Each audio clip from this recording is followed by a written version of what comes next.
Hello and welcome to the RPG Remedies actual playthrough of Deadlight for Call of Cthulhu 7th edition.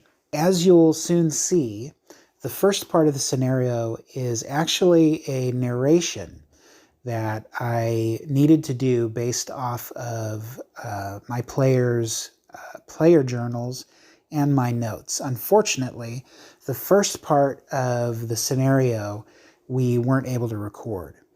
But the second part of the scenario we were able to record, so that is an actual play of the scenario.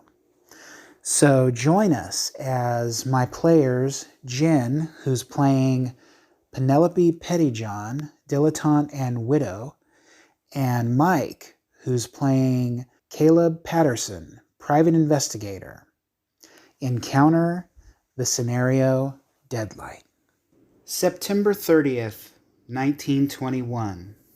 After several days of recovery from the events of the tragedy at the Winscott House, and after being questioned by a Special Agent Sullivan regarding it, Caleb receives a letter along with a newspaper clipping from his close friend and contact, Herschel Clark, regarding a case he was involved in, the Jane Strong kidnapping.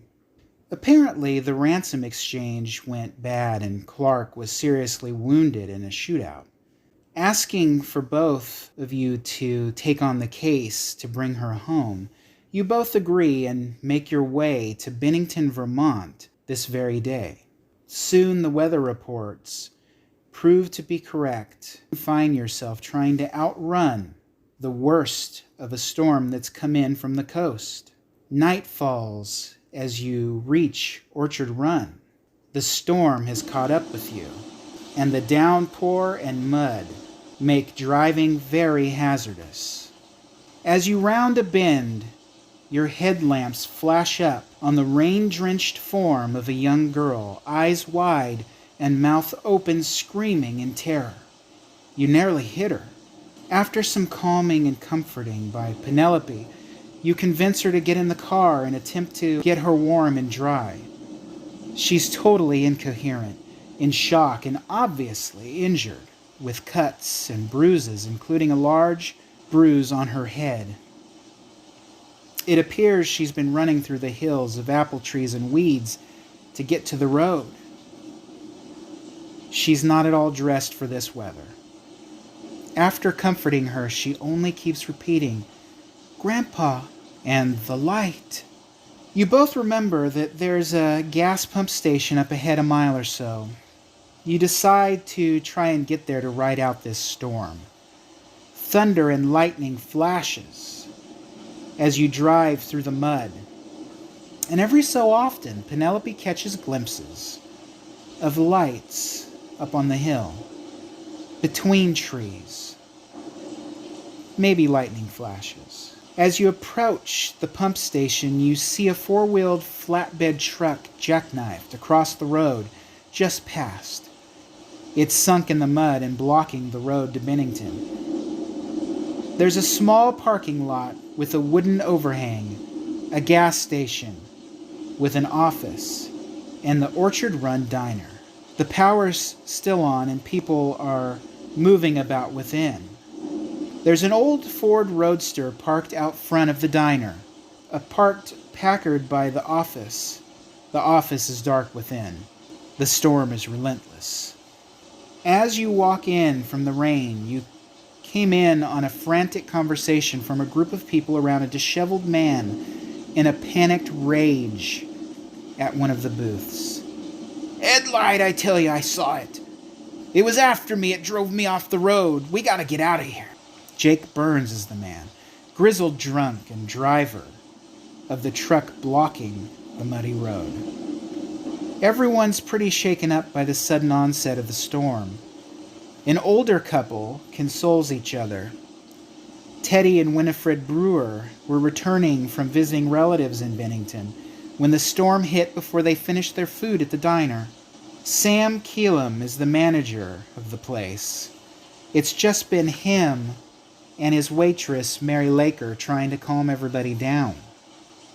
Once you're seated, and recount the events previous involving the girl, Sam recognized her as Amelia Webb, a troubled local and granddaughter to Godfrey Webb, a retired doctor who moved out here after leaving his practice. Slowly through talking to Amelia, you confirm this, and she begins to ask about her grandpa, who she lives with. She tells you they were victims of a home invasion and attacked by masked men. Before going further, she breaks down weeping uncontrollably. Something else happened, for sure. As the evening slowly wears on, the storm doesn't let up. Soon, Old Man Brewer needs to use the bathroom as well as Caleb.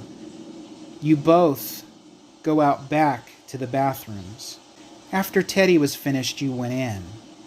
But soon, there were strange noises, and the hair on your arms stood on end.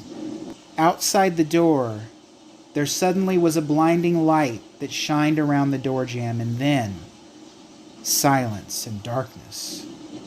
When you opened the door, you found Teddy missing, and on the rain-soaked ground, a pile of wet ash. Winifred Brewer is inconsolable, whimpering and crying at the thought of her dear husband missing, or worse. Jake grows more agitated and vulgar as he lashes out at anyone in an attempt to show a brave face. Amelia has had more lucid moments, and finally, as the storm wind whipped around the Orchard Hills and pump station, the power goes out. The phones had been long dead, or with the sound of static that at times almost sounded like the wails of many voices. Amelia looked at you and begged for you to help her to go get her grandfather, to go back to their cottage and help him. He's all I have left in the world, please. Sam Keelam, with all his bravado, insists that he stay with Mrs. Brewer, Jake, and Mary the waitress to keep them safe. The three of you get in your car and make your way to the Webb cottage. Lightning and thunder, pouring rain and mudslides make the drive very dangerous. It was slow going off the main road and up the winding gravel mud road to the cottage. The trees bent and bowed. One or two were down in the path and you had to make your way around. Finally, finding the main yard of the Webb cottage. Lightning flashed upon the front of the house, dark from power failure, and the front door violently flapping open and closed from the wind, slapping against the jamb. Up the gentle slope, you both noticed the slipping, sliding tracks of someone leaving in a hurry. A knee slide across the grass. Someone had ran out of the house and fell. Nearby, Caleb saw a crowbar sticking out of the mud and a wet, crumpled potato sack. Penelope looks upon the darkness within the entry and faint shoe prints leading in. Amelia admitted that the doors are always unlocked, so the burglars didn't need to use the crowbar for entry.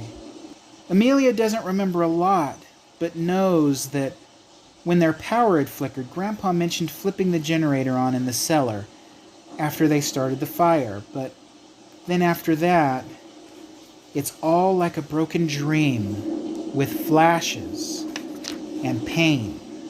Slowly heading down the hallway of the former doctor's home, your light flashes on many curious scientific marvels, like framed collections of insects pinned to card, many outdated medical books, and pictures of family, of a wife and knickknacks more than likely collected by Webb's wife. Entering the reception room, your light flashes upon gruesome horror as the scene of the home invasion gone wrong comes into clear view. Unfortunately, Dr. Webb is dead. Not by gunshot wound to the shoulder, as first thought, but possibly by terror? A heart attack, perhaps? Tearfully, Amelia admits to recent visits her grandpa had with another doctor. He had in fact developed a heart condition. Now he sat slumped on his knees, propped against an old wooden chair, head thrown back.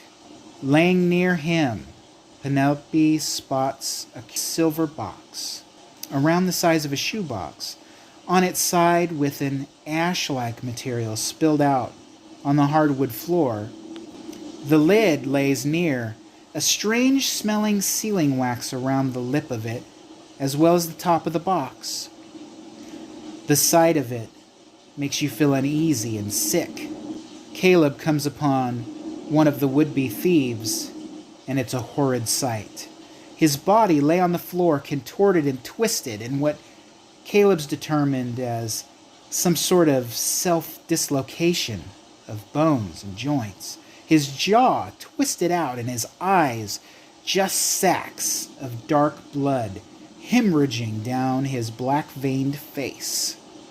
Below his waist, the body looks as though it's been turned to ash, mixed with clumps of flesh burnt. Searching his wallet, you identify him as Clem Taylor. You also find a small picture within of a familiar face. Young girl. Blonde bombshell type. It's Mary from the diner. Mary Laker. As Amelia looks within the room, she suddenly collapses in tears as it all rushes back to her. Dr. Webb and his granddaughter, Amelia, were making ready for the storm that's arrived. A fire is being set. The lights flicker and Amelia is scared, but Grandpa eases her fears by telling her about the electric generator in the cellar that's gas-powered. It's all gonna be okay. Until the first man with the sack on his head comes into the room yelling for them to put their hands up and tell them where the money is. Webb doesn't know what he's talking about. The man with the shotgun speaking grabs me by the hair. "The money, old man, or your grandbaby dies." The second sack-faced man comes in, blocking the door. "No!" Grandpa lunges for the man who's got me. The shotgun goes off, and my grandpa falls back down by the chair, blood pooling on his shoulder. The other man yells, "Oh my God, this isn't what was supposed to happen. Let's go. Let's get out of here." The one who has me yanks my hair hard and points the barrel at my face. "Money now!" Grandpa uses all his strength to raise his other hand to slowly point to the box on the mantel over the fire. I've always been told to never touch that box. As a child, it always scared me. He drops me and went to the box. The other man stood by me with his crowbar. The other one picked it up and looked all around it. There's no lock on the box, just that stinky wax seal. Out of frustration, he throws it on the ground and oh God, it's let out. I scream as it spills out. I scream, and the man with the crowbar hits me, and it all goes black. Next I remember, I'm in the road. Amelia and Penelope start to search the house. Caleb makes his way into the study of Dr. Webb. More outdated medical journals line the shelves. His desk is a mess of papers. Penelope and Amelia find their way into the study. Caleb's able to unlock the doctor's desk drawer with the key that Webb had in his pocket. Within, he finds bills and torn out pieces of what look like journal pages hidden underneath, and a pot of funny-smelling wax ointment. Handing them over to Penelope to see if she can make sense of them, he ventures into Dr. Webb's room. In his nightstand drawer, he finds what Amelia says was the family Bible, which within the front cover reads, "May God have mercy upon the physician." Amelia confirms that that's not her grandfather's handwriting. Caleb also finds within the drawer $600 in cash and an account book from the Arkham First National Bank containing a balance of $19,000. As you continue your search of the Webb home, you note that the other man is nowhere to be found. Heading towards the back of the house, you make your way towards the back door, where in the darkness out the window, you see something. It looks like mercury, floating mercury about 2 to 3 feet off the ground, floating towards the house, weaving its way in between the trees and over the bushes. It slowly makes its way up the back steps to the door, the glowing light shining around the jamb. Penelope becomes enthralled by the light, paralyzed and sickened by its beauty.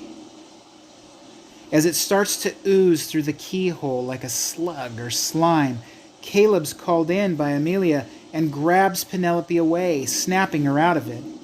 The thing picks up speed as it pursues you out the front door, and as you all jump into the car, which stalls, the thing begins to crawl up the bumper and trunk, spreading over it. You can smell the scent of electrical burn and hot metal as the car finally roars to life and you speed off, it closely behind you.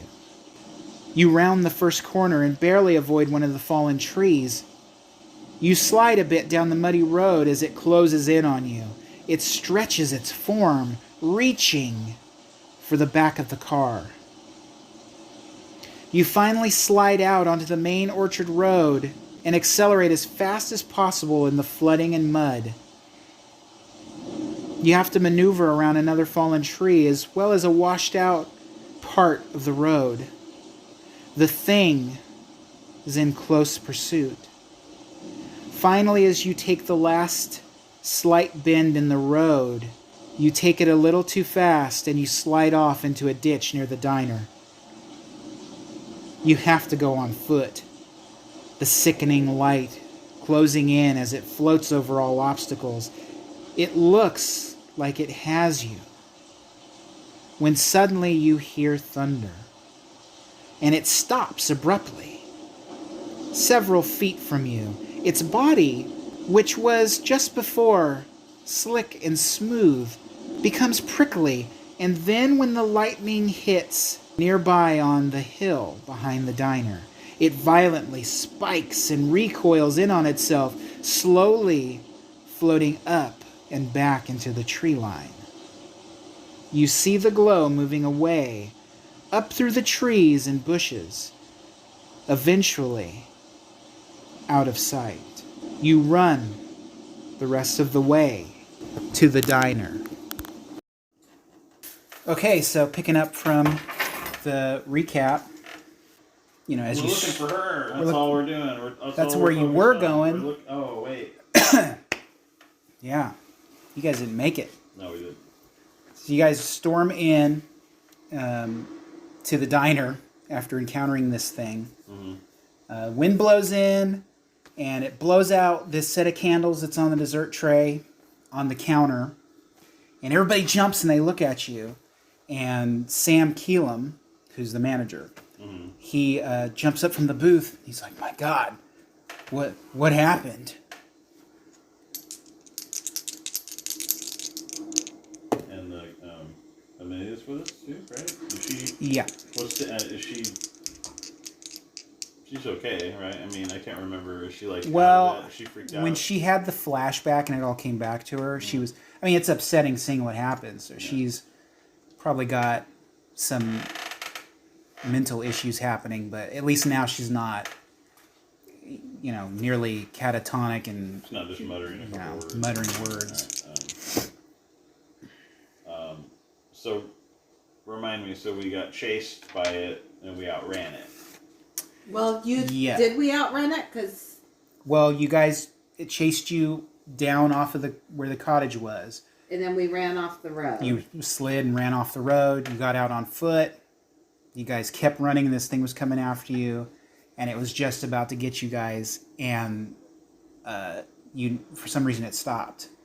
And the lightning had flashed and the thunder had happened, and it was smooth, and then it started spiking and stuff when the lightning hit and the thunder, and then it recoiled and it went into the woods.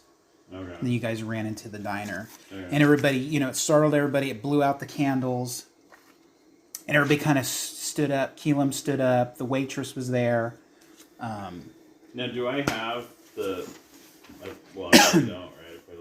If I had taken any of his notes, I would have left him in the car probably. Well, I mean, you remember that inscription that was in the Bible. You had found journal pages. Mm-hmm. You handed them to her. Okay. So she has that with her. Oh, okay. The only other thing, I don't remember what you did or was with it probably would be in the car. I don't know why you would keep the bank.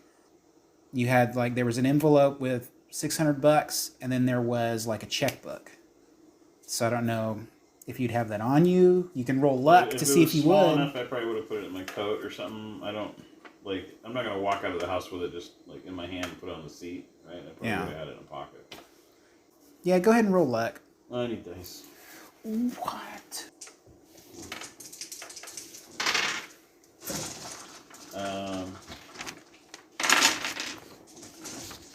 Is it 50-50? No, it's your luck score. Which is where? Right, just below. That's right, because you can spend it and stuff, huh? Mm-hmm. I failed. So it's in the car, I guess. Okay. That's just down the road. That was just a few feet, 100 feet, a couple hundred feet. So, we were just being chased by something. Is everybody accounted for here?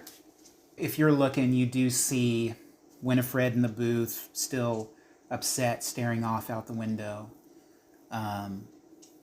And Jake is at the table, at one of the other tables, kind of looking up at you, and everyone's accounted for that you see. I'm going to look back up the road and see through the, can I see, are the lights still on in the car and stuff, or can I see? You can see headlights. Okay. Yeah.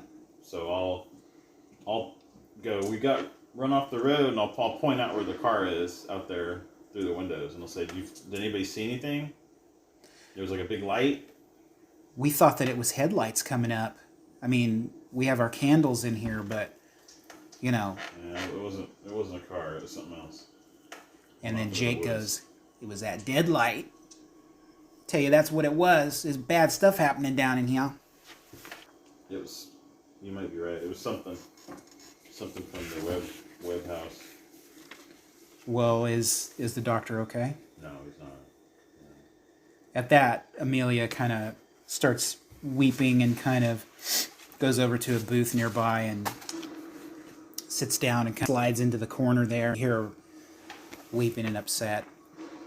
And Sam's like, oh, that's a real shame. So what do we do? I don't know. It seemed like the lightning might have frightened it off, whatever it was. Is it an animal? I don't know. Not any kind of animal I've ever seen before. Something the doctor was working on, or get captured, or something. I don't know. A couple of fellas went up there to rob him. I think that's when all this started. So there was a robbery? Yeah. Is that what happened to Amelia? Well, that and what happened afterward. You think the two are connected? Yeah. I think I probably should go check to see if the phones are back up. I don't think they will be, but where do you got to go to do that? The main office by the gas station. I have one phone back in there. All right. I left a couple things in the car. I'd like to go back up there and get them. Okay.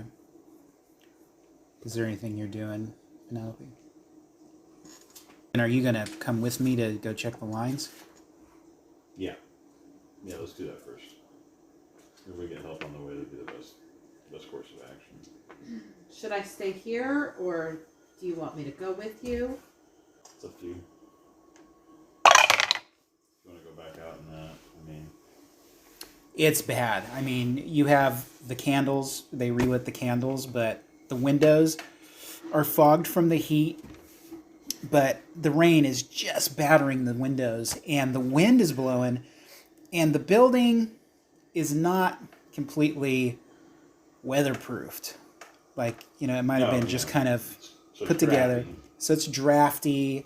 You hear whoosh, kind of in cracks and stuff like that. Wind's whistling. Should we lock these doors after you? I suppose. What if I mean, there's a lot of gaps in the doors and things, if you know what I mean. So I don't know if it would matter. That probably would be best.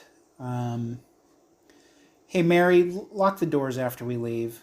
I think I need the keys myself to unlock the office over by the gas station. But Mary, you go ahead and lock it when we leave.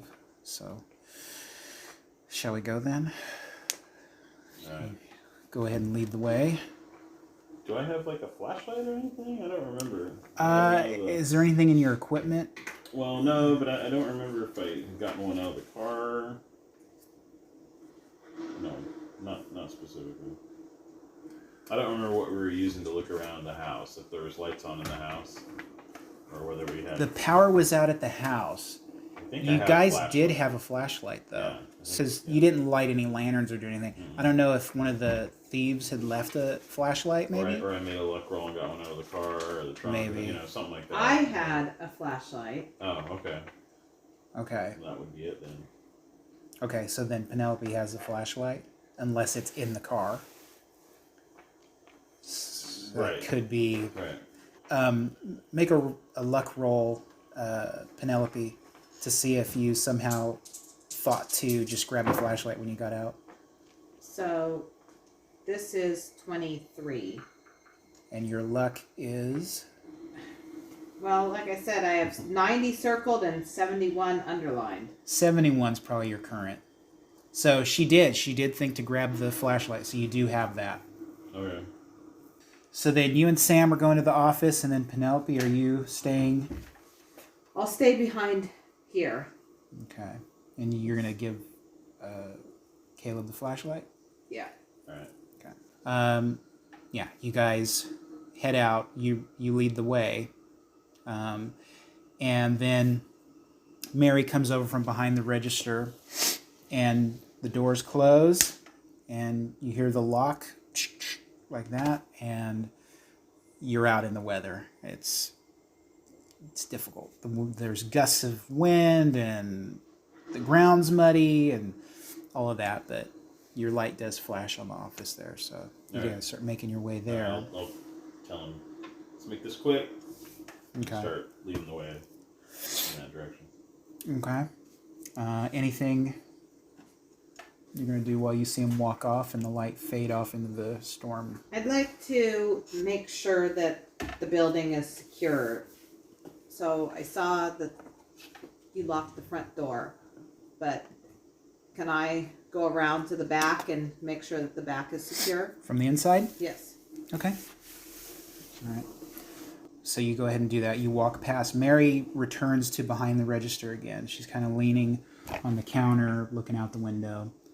And you head back towards where the kitchen is, and there's a giant order up window. There's a hallway that's leading down, more booths on the side of the building. Make it to the back door, and it is unlocked. It is just a Deadbolt? deadbolt. Okay. I lock it. Okay. Other than that, everything looks secure. All the windows seem to be in front. You don't see any other door. You make it into the main office that's by the gas station and kind of a little garage area where they make repairs and stuff like that. Head inside. Sam picks up the phone and tries to hit the... And you hear like the static coming. The shh, and you hear like these weird... There's something in the static. And Sam's like, that's damn peculiar. But it looks like they're still down. I'll look around, Yeah. What I mean, so this is just the office to the gas station, like Yeah. so just for bookkeeping, or is it? Bookkeeping. Yeah, there's a desk there. There's a door that leads into this single car garage area Mm-hmm. where they, change tires and do stuff like that. Is there anything in there? Well, there's the tools are in there and stuff like that. There's no Like car or a car. anything. There's no car. No. What about like shop rags or what about like is there parts in there or is it just tools? Like do they have a selection? There's of, tires. There's some tools and there's shop rags and stuff. I want to look see if they have like any kind of chemicals like rubber cement or anything that maybe they use for patching tires or. Yeah, I'd say they got rubber cement. Okay, They have the stuff to repair tires and stuff like If there's like a container of that, I'll grab it. Okay. And I don't know, some kind of tool like a screwdriver or something.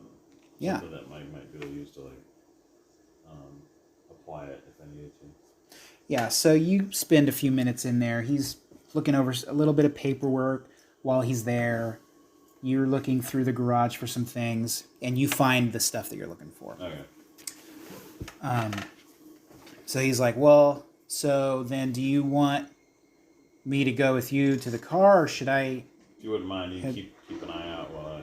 You think that your lady friend will be able to keep an eye on all them in there? Or? Yeah, I think so. I don't... Whatever this is, I don't think... I think we have more to worry about than they do.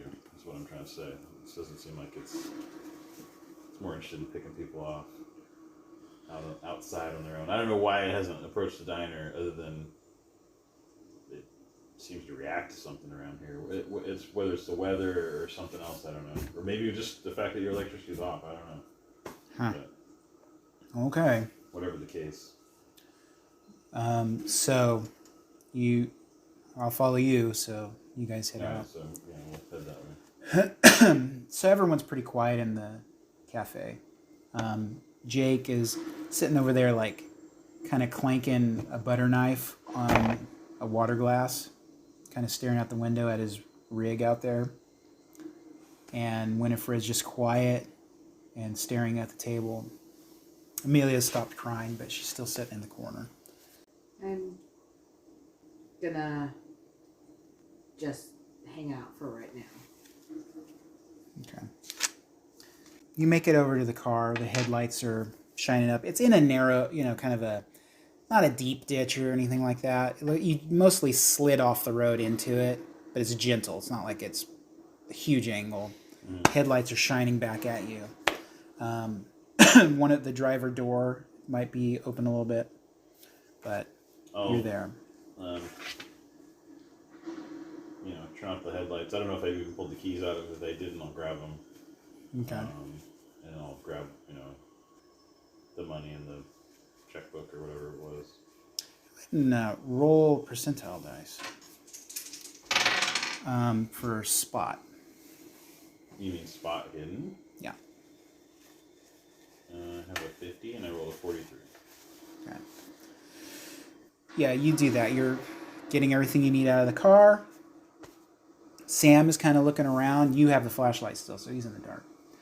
And there's lightning flashing, and then you hear the thunder, and it seems like it's getting closer. Up, as you're pulling stuff out of the car, lightning flashes from this side of the Orchard Run, the hills on your right, the side where the cafe is. Over to the left, where the road and everything is.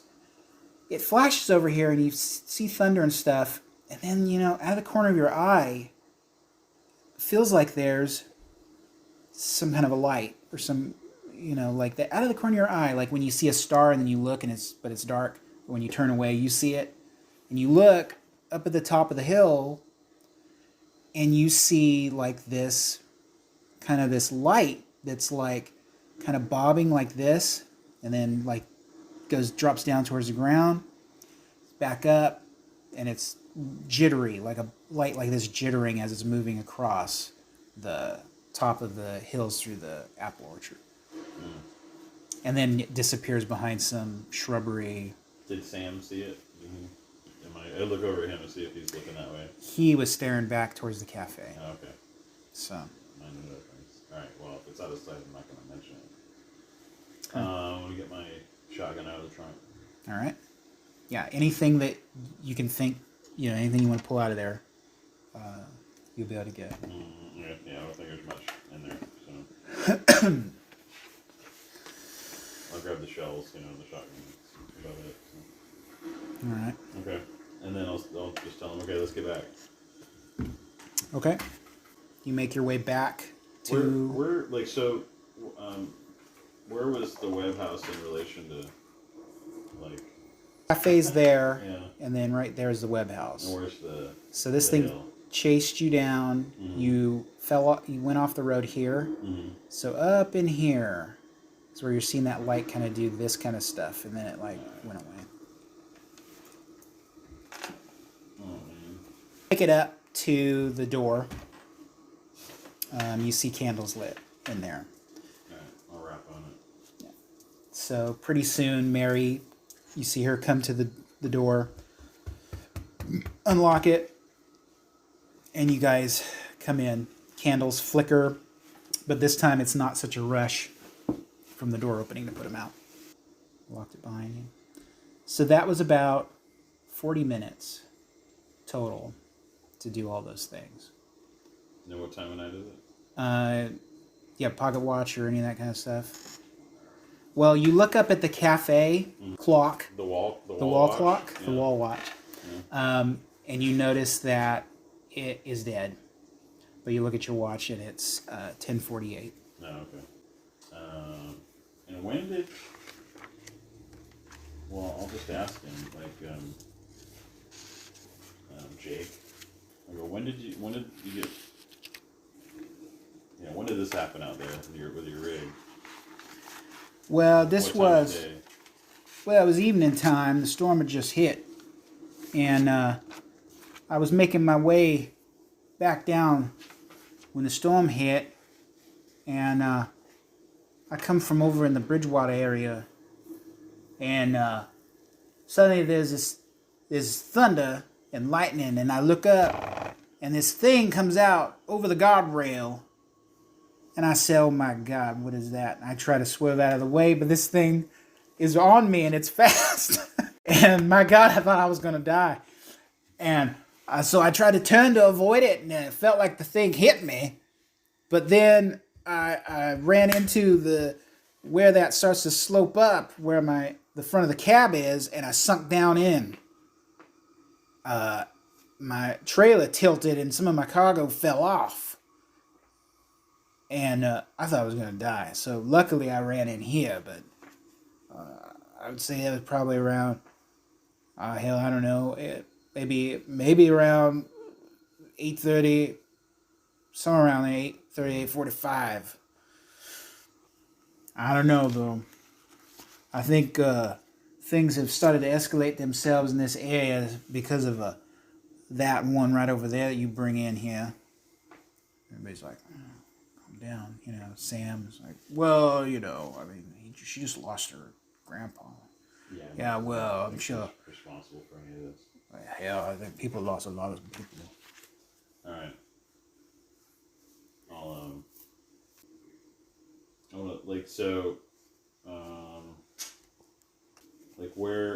Where's, is there noticeable gaps in the door? Where's the wind whistling through? You can't really pinpoint it. It's not like it's like shack. It's not like it built like a shack. Yeah. But you get the impression that... It's an old building? Well, it's a recent building, but it's from the company that put up the pump gas station cafe combo. You've seen them around the area, so it feels like, well, they're all built this way and they're built quick. Mm-hmm.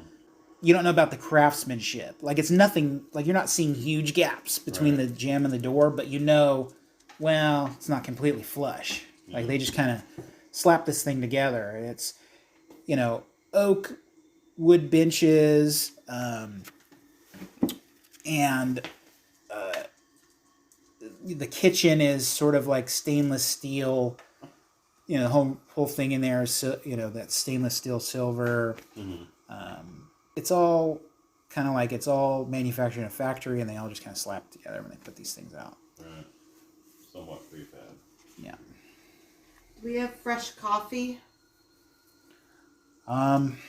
Yeah, we probably could do something like that. Yeah. Hey, Mary, could you go and get us another pot going? And so she's like, yes, Mr. Keelam, sir. And she kind of wanders off into the kitchen to make the coffee. And Jake, he, gives Amelia a glance and then kind of walks over to his booth and sits back down, picks up the butter knife and is kind of tapping it on the table, looking out the window. I want to try and keep an eye out over on that, like, towards the hill. If the windows are foggy, I'll just kind of try and clean off part of the window to see out. Okay. If you guys don't have any further plans, then the next hour or so goes by uneventful. Mary comes back out with the coffee. You guys have your coffee. She returns to behind the register by the dessert counter. People make small talk. Any change in Amelia? She's quiet. She stopped crying, but she is just sitting there. She's had some coffee, but she hasn't finished her cup. Roll a spot with a penalty die because of the storm and going out the fogged up window and all of that.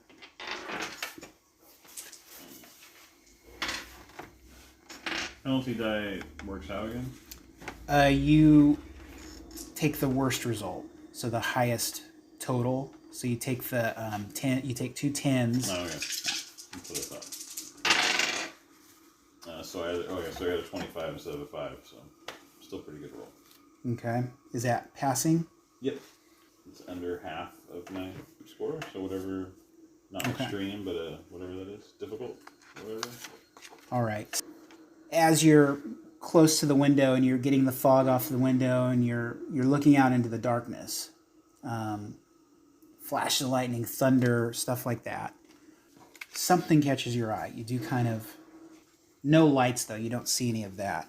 But this is something barely perceptible past the storm and the wind. So I'll say, I'll just move to the door. As I move into the door, I'll say, hey, someone out there screaming for help. I'll unlock the door and look outside. Are you sure? Who says that? Sam. Okay. I'll say, yeah, I heard it. And Jake's like, that's that deadlight, and it's coming for us. You best be shutting that door and locking it. I'll step out, like, just outside the door and listen. I'm going to lock that door on you. You go heading out there. You guys didn't even have the door locked before I suggested it.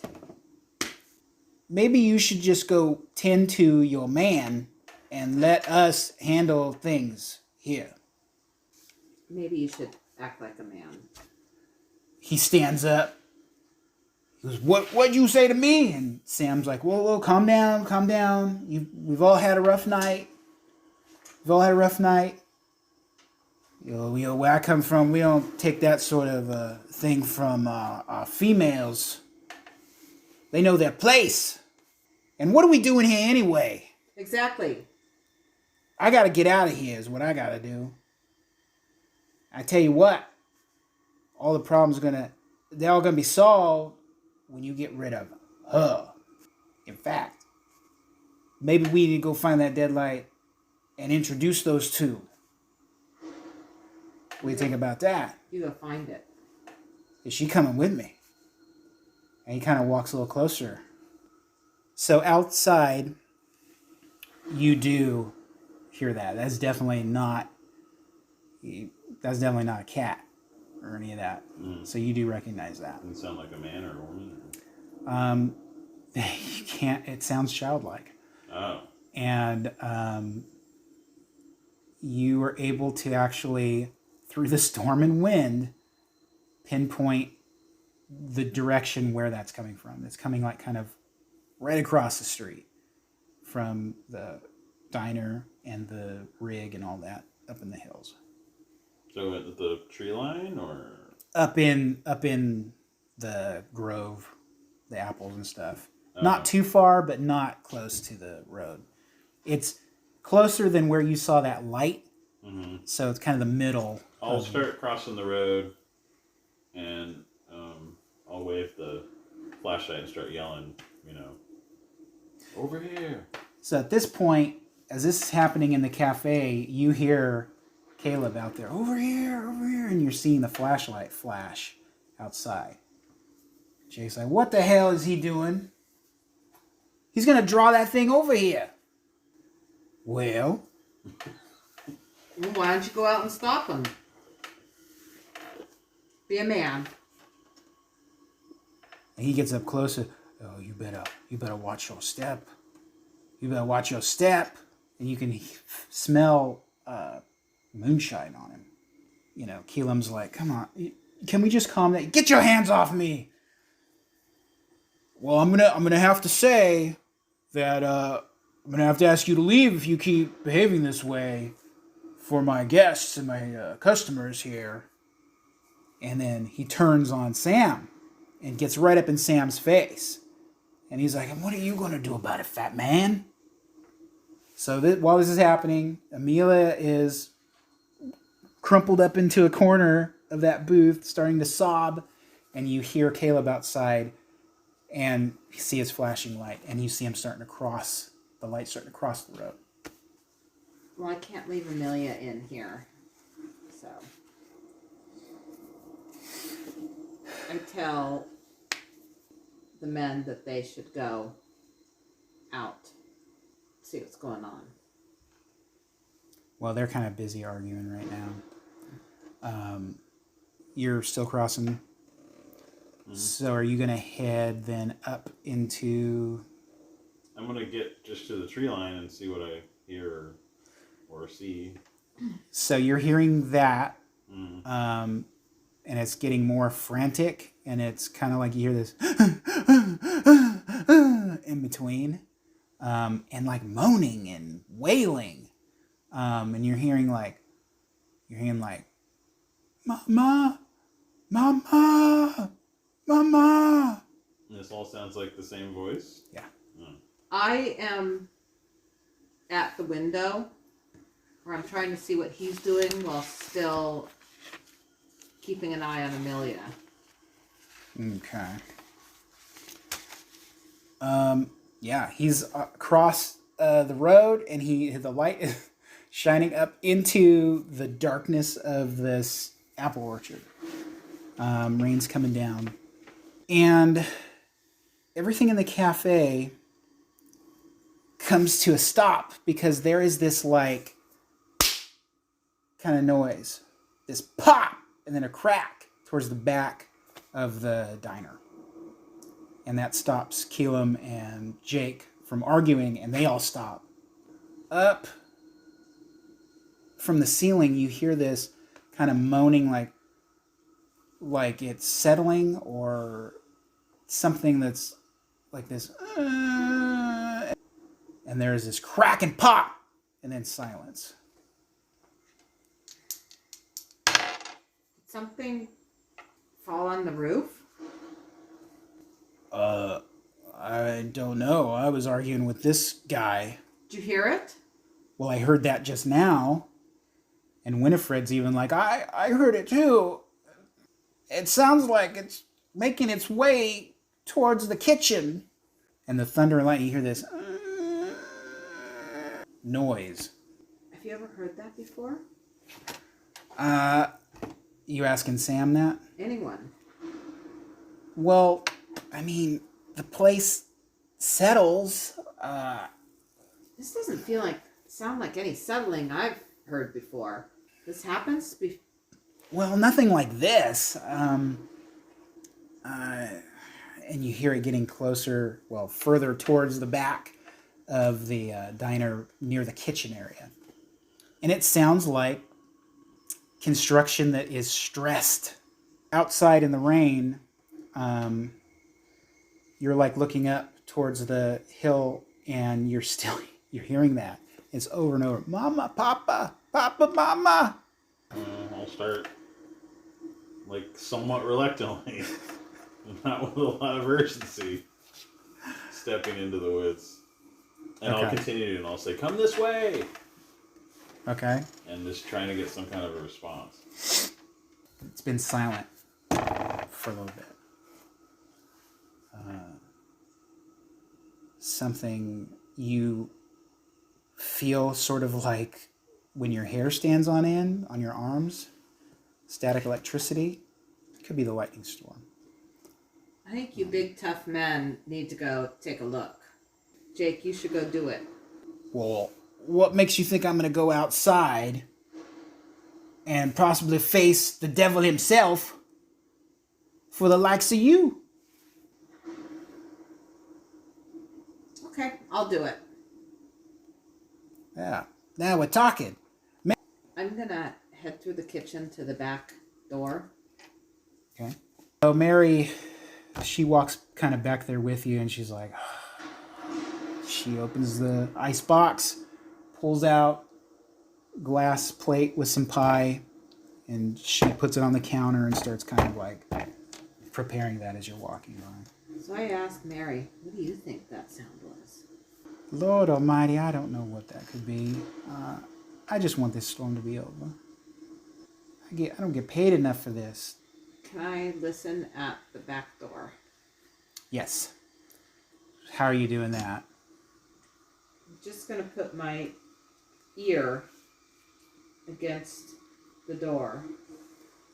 So you turn and you like put your head against the door. It's there's just a little glass window. You see flashes from the lightning and the storm. You tilt your head and put your ear against it, and you're facing the kitchen, and Mary's there. You're heading up into the woods now. So go ahead and make a dexterity. Trying to get over the mud and the rocks, and there's a flow of water in the roots. You got a 45 out of a 55. Okay. Without too much trouble. You get a little mud on your pants like that, and you're hearing this, "Mama, Mama, Papa, help me. Bad Billy, Billy bad. Billy bad boy. Billy bad boy." So as you're listening at the door, you notice something weird happening in the corner of the kitchen. So just above Mary, well, off kind of at an angle, into the corner of the kitchen, there is this, it looks like when metal is getting red hot. And it's a small area, and it's starting to smoke. And it's getting red hot, and this tiny little pin opens up, pinhole spot, and this light shines through. And it's growing. And you're hearing that again, that stressed. So I'm calling for Mary to come here. So what is it? Come here. At this point, you guys are smelling like ozone. And you're smelling electric wires and wet dog. Are fire extinguishers a thing back in this time? I think they probably were just full of water, weren't I they? think it was literally like a hose and you pump With a water pump. out of it. Like I don't think it was anything under pressure or a flame retardant material or anything. It was literally just water in it. Yeah. So she's like, "What is it? What's happening?" And Behind her, you see it smoking. It's starting to it's getting big, like a saucer-sized hole. so I point up there and I ask her for the fire extinguisher. Oh my, I don't know if we have any of those. I mean, we just had buckets of water. Mr. Keelam, he just have us have buckets of water. Where's and the get bucket from of a water? Well, there's buckets under the table in the kitchen. Well, in 1911, there was a small portable fire extinguisher that had carbon tetrachloride in it. Oh. So the patent was first filed in 1911. So I guess it just kind of depends. I mean, this is a newer place, so it could have a little chemical fire. It wasn't extinguisher. OSHA back then. No, well, no. Yeah, she's still like, well, Keelam. That roof probably has asbestos on it. That's all we have. That's all we have. Okay, give me a bucket with water. So she runs back into the kitchen, and above her head, this silver sludge starts coming through that hole. And the glow shines and fills the entire kitchen with this light. And she looks up and goes, "Oh my God!" And roll power. Your POW. I got the medium exactly. So this light and this slime, this jellyfish-looking silvery stuff, makes you ill.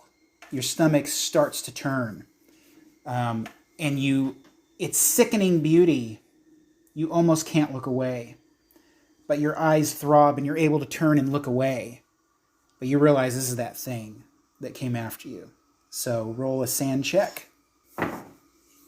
42, and I have 42 circled on sanity. So you pass. So you'll lose 1 sanity off of it. At this point, you scream. You bolt for the front of the cafe. You've been heading up into the hills, and you finally make it to this bunch of, like a thicket, thick brush, thorny bushes and stuff. And there's this tree, and in, like, its roots, there is this figure, like, sitting fetal position, trying to just push himself into the base of this tree. And he's wailing, crying and wailing. Have you shine your light on him? Yeah, I see. You see this guy covered in mud. Curly hair, matted with mud. His face is all bruised. His arms are cut up. And he's screaming, "Mama, Mama! Billy bad! Billy did bad!" There was a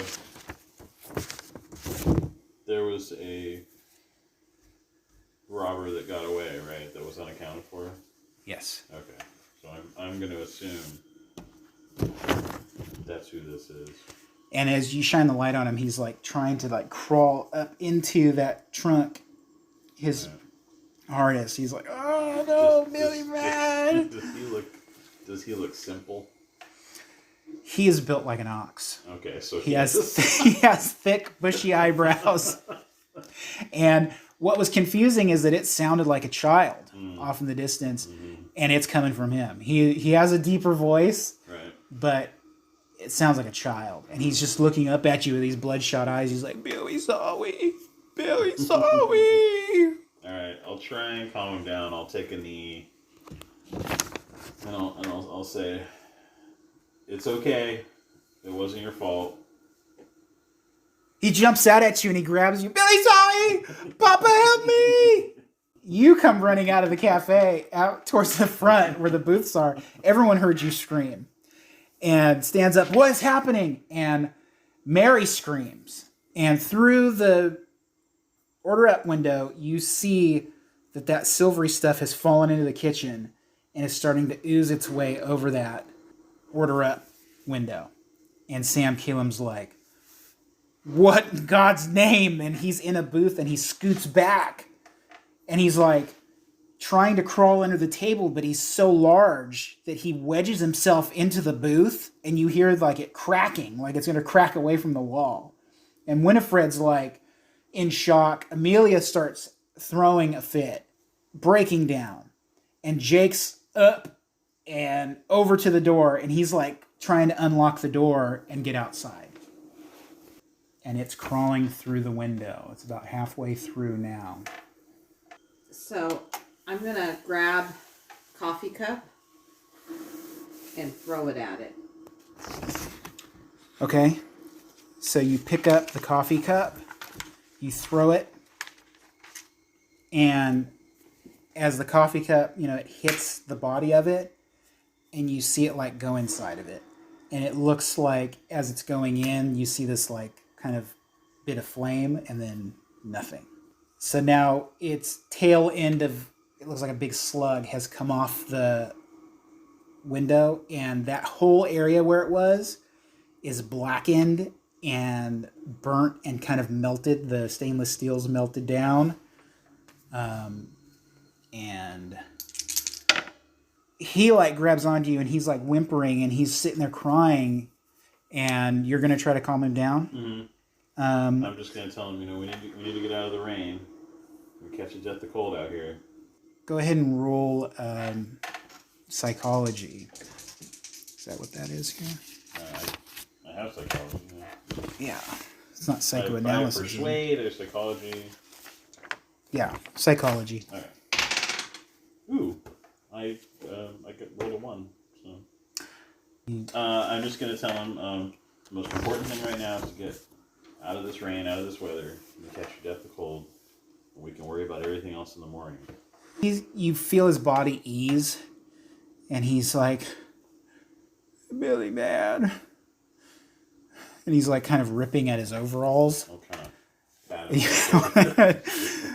And he says, Billy boy, and Clem were bad boys. Bad Clem and Billy boy. It's why God sent his angel to punish Clem and Billy. And then he screams again like an infant, like, wah! Like, the angel punished Clem. The angel wants Billy boy. Billy boy's in big trouble. And he starts like shaking, and he starts like hitting himself in the head with his fists and squalling. You're able to kind of calm down. And you just keep, bad Billy.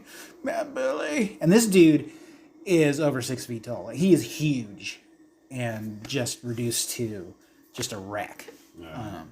Well, I'll try and get him back on his feet, and I'll point, the direction of the diner, and I go, we can get you down there, undercover, get you a nice cup of coffee. We'll sit down and we'll worry about this later. We'll worry about all this in the morning. So as you gesture towards the cafe, looking down off that slope, you notice that the windows are glowing. Oh no! Okay. Well, I'm just gonna. So you're gonna try take to off that way. Yeah. Try to get him to go. Yeah. Not gonna worry about Billy. You're gonna leave him there. Yeah, I'm just gonna have to leave him there. I'm gonna start running back down the hill.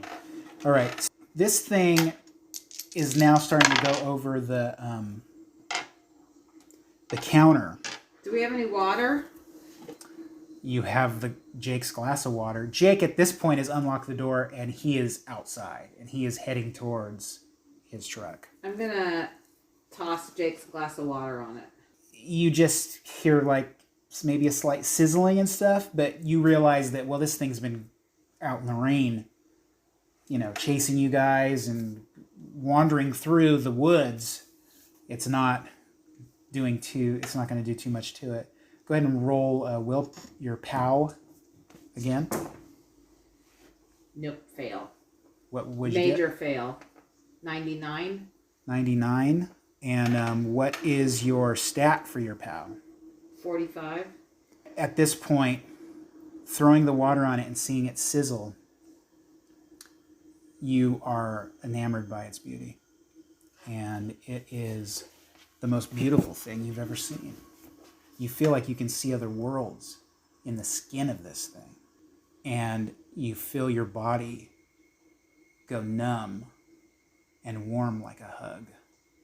And you smell cranberries. You're running down towards the hill. Make a difficult dexterity to try to navigate down. I rolled a 90. 90, what's your stat? 55. 55. Okay. You hit a rock and you do tumble. All right. Into the mud, over roots and all this kind of stuff, and you'll take a point of damage for that. Bumped and bruised. You're about halfway down. Sam is stuck in the booth, and he's squalling and screaming, help me, help me! And Winifred's sitting there going, and she's going over trying to, get him out, but she is so small, and he is so large that it's not working. At this point, you, in your mind, you're like, I have to get away from this thing. It's now getting up onto the bar area, and it's close. It's within jumping distance of you, and your body inside you is like, run, you have to get away. when you're mesmerized by this thing, everything you do is going to be harder. It translates to it's a penalty die for anything you try to do while you're mesmerized. But each round, you get a chance to roll your POW again. And if you succeed, you'll break the effect of being mesmerized by this. What would you like to do? I would like to go try to get Sam out of the booth. Difficult to turn away from the magnificent beauty of this light. You turn and you grab hold of his wrist or his... Whatever I can grab to... He's kind of like, help Yeah. me! Yeah. So you grab him. You're going to try to tug him loose from this booth. Winifred's helping you. Roll your strength with a penalty die. Oh. That's the wrong die. No, there's one there. Oh, I got the same thing for both of them. 11. Okay, and so Winifred even was able to help you. She put her little leg up on the That's my booth. extreme, exactly. You unwedge him. You get him loose, and this light now is spilling over the bar and is within 10 feet of you. Make a POW check. You've made it down to the main road. Jake is now halfway to his rig, and the lights of the cafe are like glowing. And he's like, we gotta get out of here right now. We gotta get out of here. And he goes over to his truck, and the door is like been flapping open, and he jumps inside, and you hear, but his tires are halfway into the mud. Yeah. You think maybe he's like, Yeah. but you see a lot of like shadows and stuff in there. I just want to keep heading to the diner. Your POW? I passed. So pulling Keelam loose shook it loose in your mind where you were able to get a hold of yourself. And now... I failed by 13. So as you're running, you get about 20 feet from the door. And the glow from the window, you slow down and you look. And it is like the most beautiful thing you've ever seen. It makes you sick. At the same time, you're mesmerized by it. So now you have got your wits about you.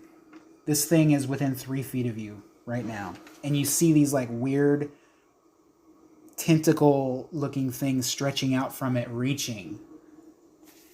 So, we gotta get out of here, guys. Let's go. We gotta get out of here. Okay, so you're going to make for the door then? Yeah. Okay. You head for the door. You and Sam make it out, but Winifred, you hear, oh my! And as you guys are running out from the cafe, you see Caleb standing, like just on the other side of the road, just kind of like looking. And you hear, wing, wing, wing, wing, wing, wing, and it turns on. You know, you hear the truck start, you hear gears, and then the wheels start spinning and mud is like flying everywhere. And Winifred's not there. She's not with you. I turn around and I look for Winifred and what's her face? Amelia. Amelia followed you out. Okay. She's pretty much going to follow your lead on anything. And she, panicked when she saw that too, so. So I look back and I do not see Winifred at all. No. You see the light glowing in there and shadows and things like that. So do I think that it ate her?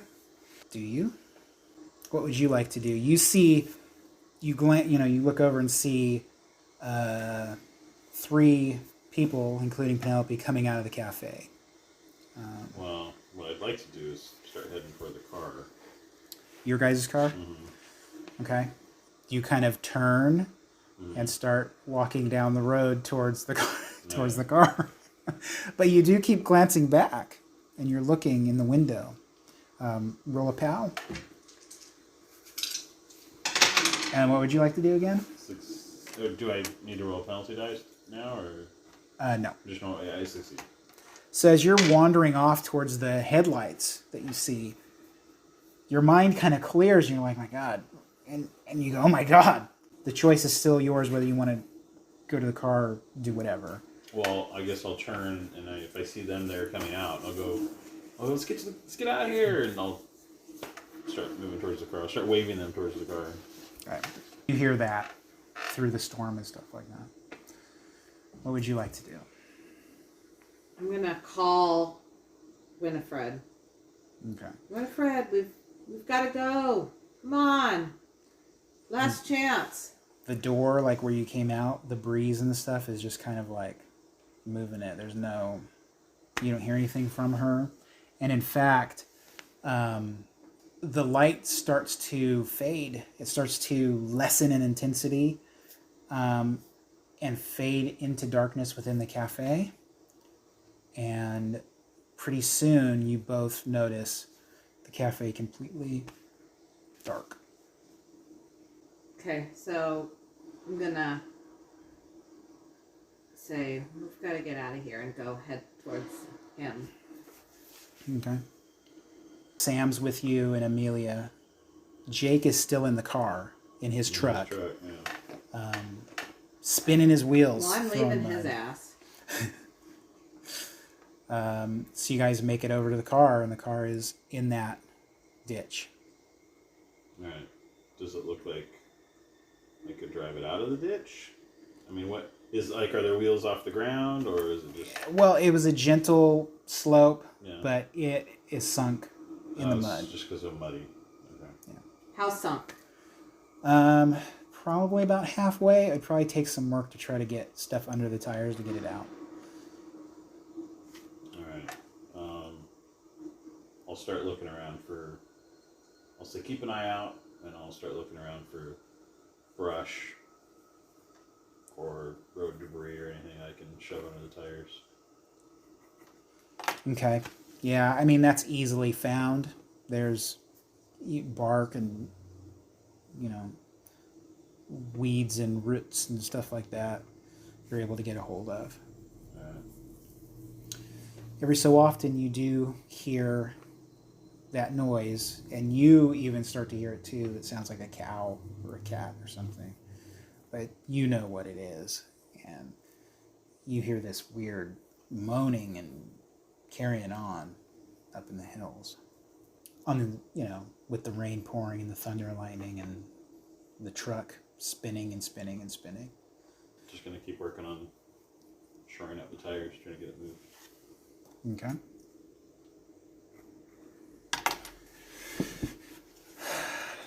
So at this point, it's become clear, at least to you, that Winifred probably, the realization hits you. You'll probably need to do another sanity check. You'll have to take a sanity check for realizing that this thing has the ability to, control minds or do something. Okay. 37. Okay? So that's a pass. Do I need to roll under it, or? Equal or under it. Okay, I passed. So you'll lose 1 and you'll lose 1.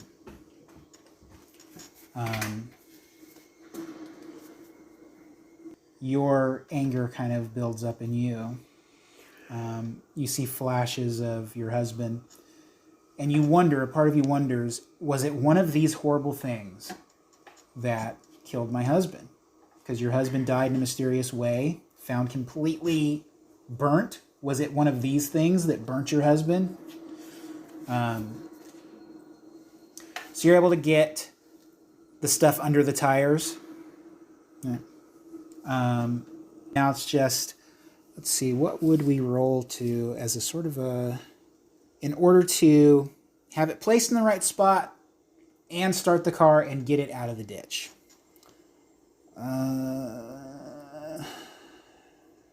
Mechanic repair? I was thinking that or survival. What do you guys think? I just think it would be related to driving the car. I mean, it's the sort of thing. So like mechanical repair or drive or? I would think drive, but Okay. I don't know. I would say someone who You know, drove knew how to someone do. who's experienced with driving would know how to do certain things. Okay, so then, They used to teach it in driver's ed. yeah. So you've put stuff under the wheels and done all of that. What's the plan? Is someone getting in, or how are we getting the car out of the... You've driven this car, right? You can drive, right? I can drive. Okay, I wouldn't know that much. Right. I'll hand you the key. I'll hand you the keys, and I'll push. So are we going backwards or front? What? In reverse or? Whatever's gonna get us on the road.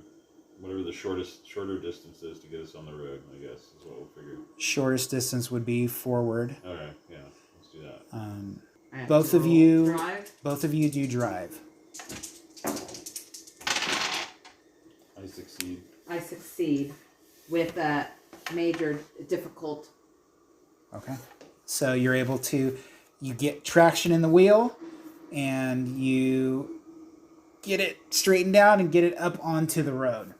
So you're on the road. You know that trees had fallen behind you. I didn't put that in the notes, but that was one of the things that happened. So up ahead is the truck. The truck's across the road. But at least you're out of the rain too. And I mean, you know. Is there a way to drive like behind the gas station or anything to get around him?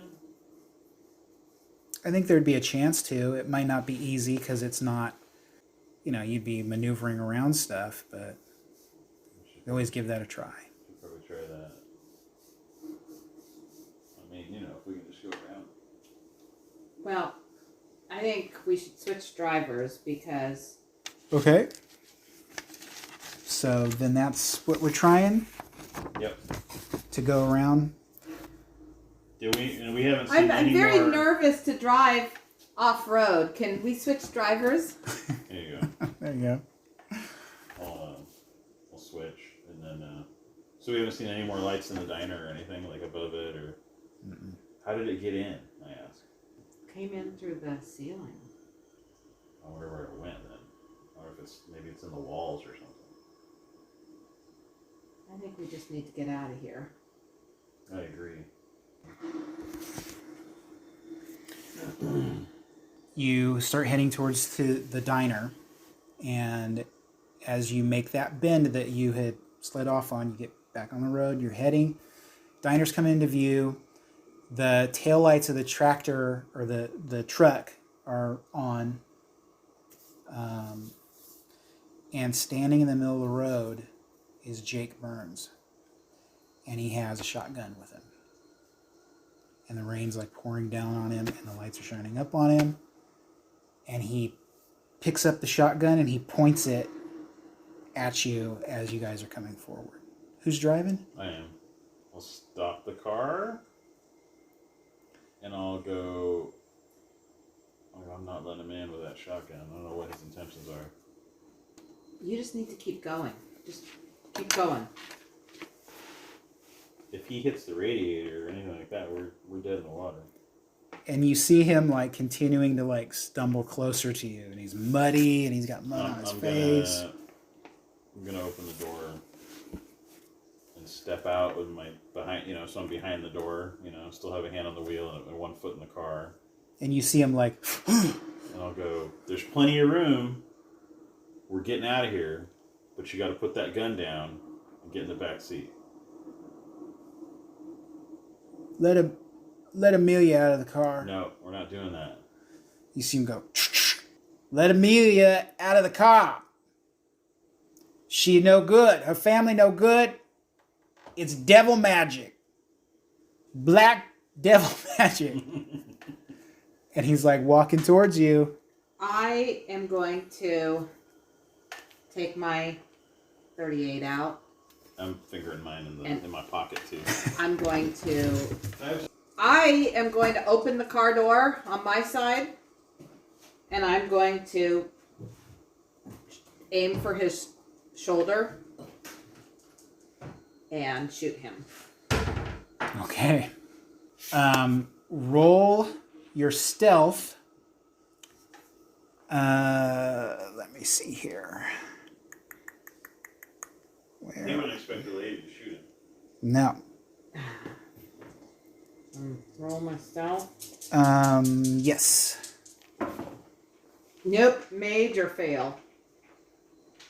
Okay. 99. So as you... Maybe I say, hey, over here, asshole! In 1920?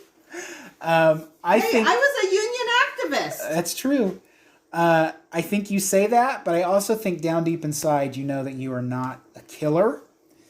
And I think that you tremble, and as you open the door, your gun slips and falls on the ground. He looks over and sees you, and you hear this clank clank kind of thing on the ground. And so you see him dart towards the edge of the where the hill goes into the apples, and he's running towards that way. He's looking for cover. Jump back in the car and say, "Get in!" to her, and as soon as she's seated, I'm punching it. I am grabbing my gun. Grabbing your gun. What's your dexterities? 75. 55. Roll your dexterity to try to grab the gun up before he gets in, or before he takes off. 75. Did you get it? Exactly. Okay. So you snatch it up and you're able to get in and close, and you hit the gas, and you're going to try to just punch it. Yeah, as much as I can. Okay. Just going around. Which side of the road did he go on? Away from the diner or towards? Away from the diner. Okay, so I'm obviously going the other way to go around his truck. So. Well, you're not that close yet. He was up the road. He was then just I'm just up the gonna road. punch it. So you're just gonna punch it. Yeah. Okay. Go ahead and make a drive with one penalty because of the weather. So it's a 65. So I guess I'll spend 5 luck. Okay. And it's a 60. All right. So you are able to avoid mudslide, debris that's in the road, swerve around it. You're looking as you're driving, and he's right there, and he takes aim, and you're passing him as he's going to take the shot. He is going to shoot now. Let's see.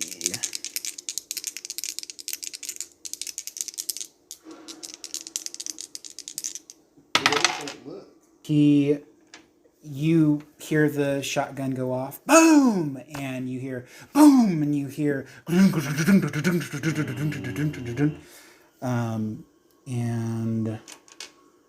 let's see here. That tire is finished. So the car starts doing this. It's back up to, what is your plan, to keep going on the rim, or? At least some distance. Okay. Kind of go off the side of the road again. So it goes back to you, and at this point, Sam and Amelia are like, "Oh my God!" And she starts bawling and crying again. You feel the car. You know you've been hit. Roll sanity, both of you, for being attacked. I fail. Fail. Okay. Take 2 points of sanity. Did anyone cross over their threshold? No. Okay. You guys are like, oh my God, not only do you have to deal with whatever this thing is out here, now you're being shot at by a crazy person. Right. I'm getting my gun out. So now it's to you. What would you like? So I'm driving the car, I guess. So I'm just going to go up, in your rear view. As much as momentum's going to carry us, and then get over. Yeah. And I guess I'll position it so the car is, perpendicular to wherever he is, so we can all, and I'll say, get out of the passenger side. Okay. Yeah, and in your rear view, as you see, he comes back out and he's coming, reaching his pocket, pulling shells out and loading it. Double barrel? Double barrel. Okay. So how far away is he from us? He is 20 feet. Because he was at the edge of the road and you passed by when he took aim and shot at that point. But you've gone up ahead, so it's going to take him a little bit to get within range again. To be effective, Paul. Okay. So you've gone up and you've been able to maneuver like that. He is continuing down the road, but he's like doing this. And he's making sure, he's looking to see what you guys are doing and advancing. So it's back over to Penelope. I said, you should have left well enough alone. You should have left the girl here with our country. That's how we do things down here.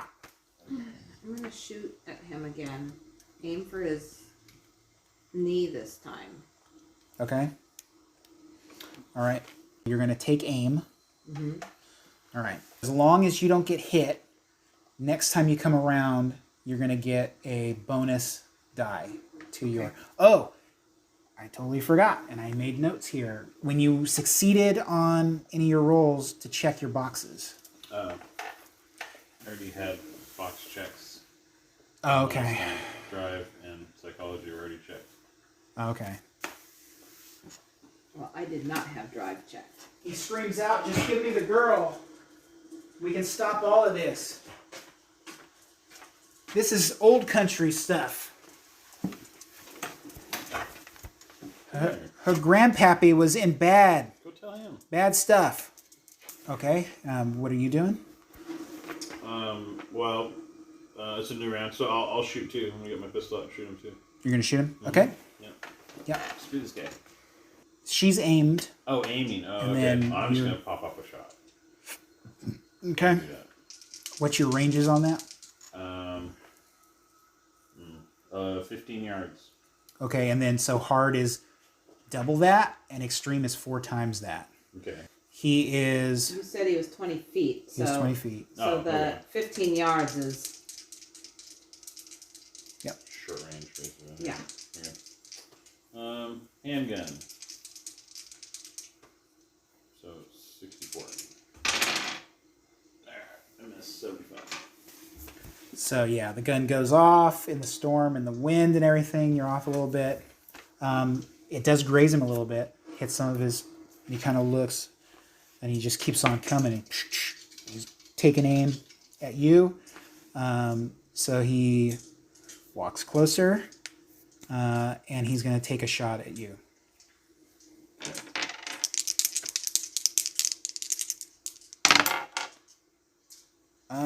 And you hear him, and he is aiming right for your head, and you hear click, click.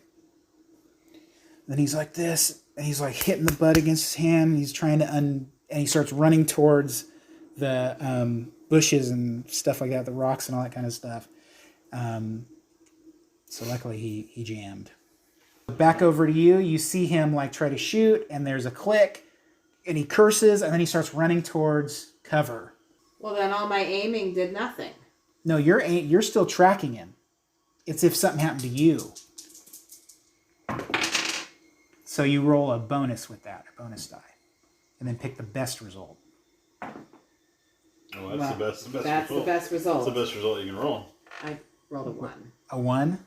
Okay, and so you're shooting him with a what? 38. 38. So that is an impaling strike. So that is going to do maximum damage and damage bonus, and then you get to roll damage. So damage is 1d10 So 10 Plus the D10. plus your damage bonus of what? So what's my damage bonus? It'll say DB, and then you look in your corner over there, lower corner of your paper, Oh, underneath the guns pencil. have damage bonuses? 1d4. So 14, and then you roll 1d10. So it doesn't have a plus DB on it. It only has a plus DB. Oh, so you don't have it on that? No, not on a gun. Okay, some guns do. So 1d10. So so 10 10. plus 1d10. 6. So 16. You're aiming for his head? No, I was aiming for his knee. Mm-hmm. Oh, for his knee. Okay. So, yeah, you see him like running and you fire and his knee blows out. And he crumples to the ground before he reaches, and the shotgun goes sliding off, and he's cursing and screaming, and that is the end of that. Okay, I'm gonna run up and grab his shotgun. Roll sanity. Yikes. It's a loss of 1. Because it wasn't like you shot someone in cold blood. Okay. You didn't kill him, but his truck driving crew is over. Yeah. I want to check out the tire, see how bad it is. See if it's just a tire, and if I have a spare.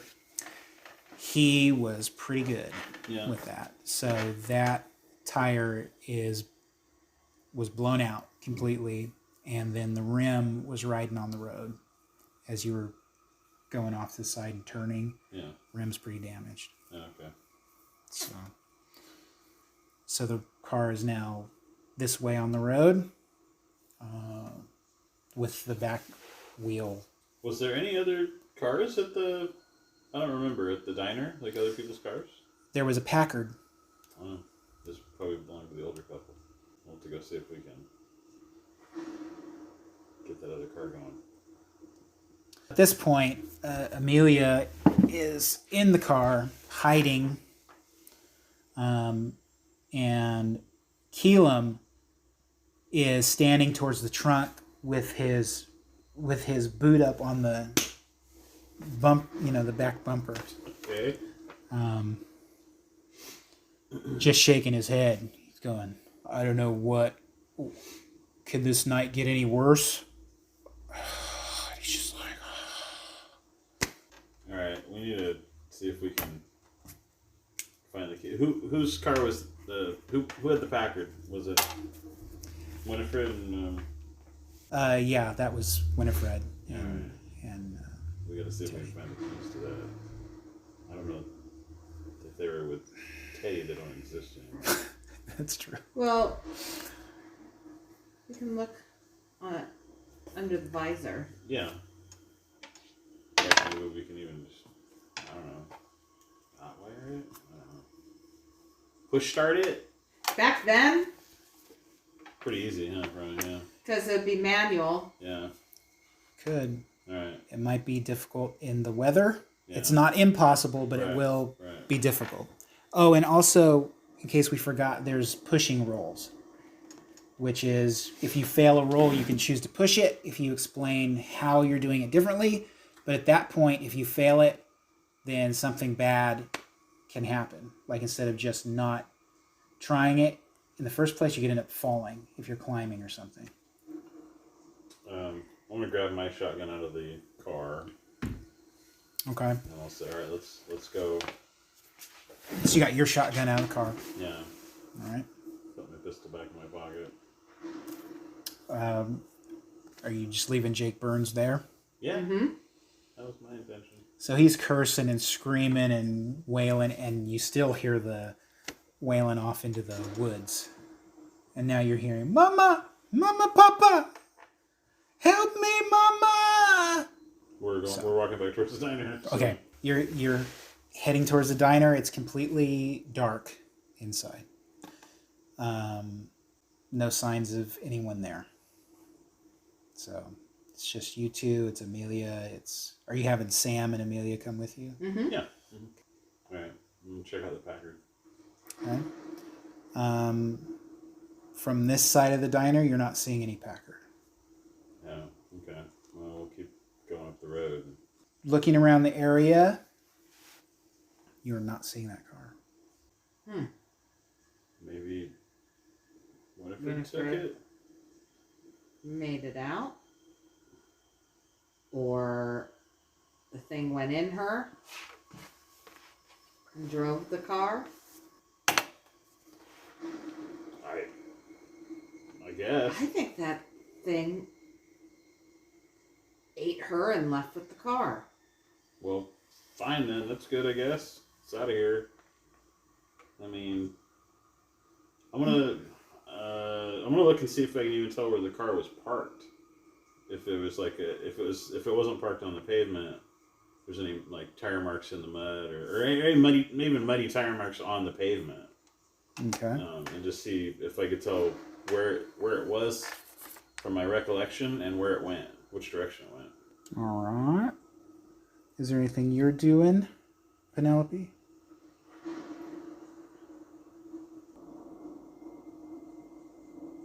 I'm gonna be encouraging to Amelia. Okay. How are you doing that? I'm going to put my arm around her and check in, see how she's doing, and tell her she's doing great. All right. Try a psychology roll with a penalty die.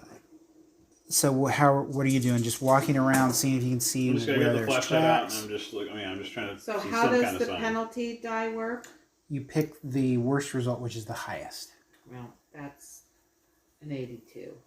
Though she doesn't recoil from you or get violent or do anything, it eases her a little bit, but you can see it's not really helping. She's still like doing the kind of thing and shaking and staring. Roll your search and track. Is there tracking? There's Track. Roll for both of those. Search. Or spot. Spot. Spot, yeah. Spot and track. Succeed. Normal success on spot. Okay. Track. Oh, well, you only roll once. Oh, okay. How did your track, did you... Normal success. On both? Oh, I see what you're saying. Oh, crap. I rolled a 46, I think. So I failed on track. Okay, but Succeeded you on got spot? Yeah. Okay. You can tell after looking for a while. So now, where are you comforting her? Are you guys just out in the weather? Mm-hmm. Okay. So that could be why that was not helping. Right there is where there are tire tracks where it was parked. Okay. It's muddy, so you're not able to see like footprint or anything like that, any of that kind of stuff. But you do make out that there are tire tracks that go off like here and then swerve out that way. Onto the road. They go out towards the road, but then it's lost in the mud and the rain it's and all that stuff. Probably washed away at certain points. So those are tracks, whether that's the Packard, where it was. But I do think that's where it was. You think that that's probably where it's at because you don't see any other tracks. But the weather's bad, so you don't know if it washed stuff out. Right. Yeah, it has been. It is now 2 a.m. Well, may as well look inside the diner. Okay, what are you doing? Sam's like, maybe I tell you what, I'm gonna keep an eye. I'm gonna be under the awning, that awning right there. I'll keep an eye on Amelia, and I'll keep an eye down the road and make sure that Jake doesn't come back. You guys can go ahead and go on in. So he's being reluctant to go in? I'm not suggesting he go in, just so you know, as a keeper. But, no, but I've got the flash, so he just offers that. And, yeah. I've got the flashlight out, and I'm just like looking in there. Are the windows still intact and everything? And they are. Are they smoky? It's foggy. I mean, just it's steamy. Steamy. Okay. I'll pull the door open or whatever it is. What are you doing? I'm gonna go behind him and go with him. Okay. Unarmed, armed? Well, I have my 38. Okay. You have it. It's not put away. It's in your hand. No, I have the shotgun too, but the shotgun from Jake's. Okay. I have mine. You got yours. Yeah, my 38's in my pocket. My shotgun's in my left hand, probably. That's another thing in this, since we haven't played it in a while. Combat goes off your dexterity, but if you have the gun in your hand and you do nothing else other than pull the trigger, then you add 55 to it or something. So you end up having huge advantage just for having the gun in your hand. And he had just reloaded the shotgun, right? when He reloaded and it jammed. Oh yeah. So there's bullets in it, but it's jammed. Well, he had reloaded, it jammed, and then he was in the process of trying to unjam it when you took his knee out. How you going in? I'm pushing it With your flashlight? with my shotgun, and I've got the flashlight. As you open the door, you smell like wet dog, not strong, and ozone. As you're opening it up, you notice on the glass of the door that there's like soot, like black. And you open and the place is empty. You see with your flashlight you see what it is. You see that there is these scorched burn marks coming off onto the floor. So are you searching, or what are we? I'm just taking in the scene and see if there's any. I mean, as far as I know, based on what I saw outside originally, that if this thing gets hold of you, you just get turned into a pile of ash. So you look down and you see ash spread out heading towards the door, and in the ash is a single wedding band. It's the same thing I saw outside when her husband had taken. And the storm is raging still, and you're hearing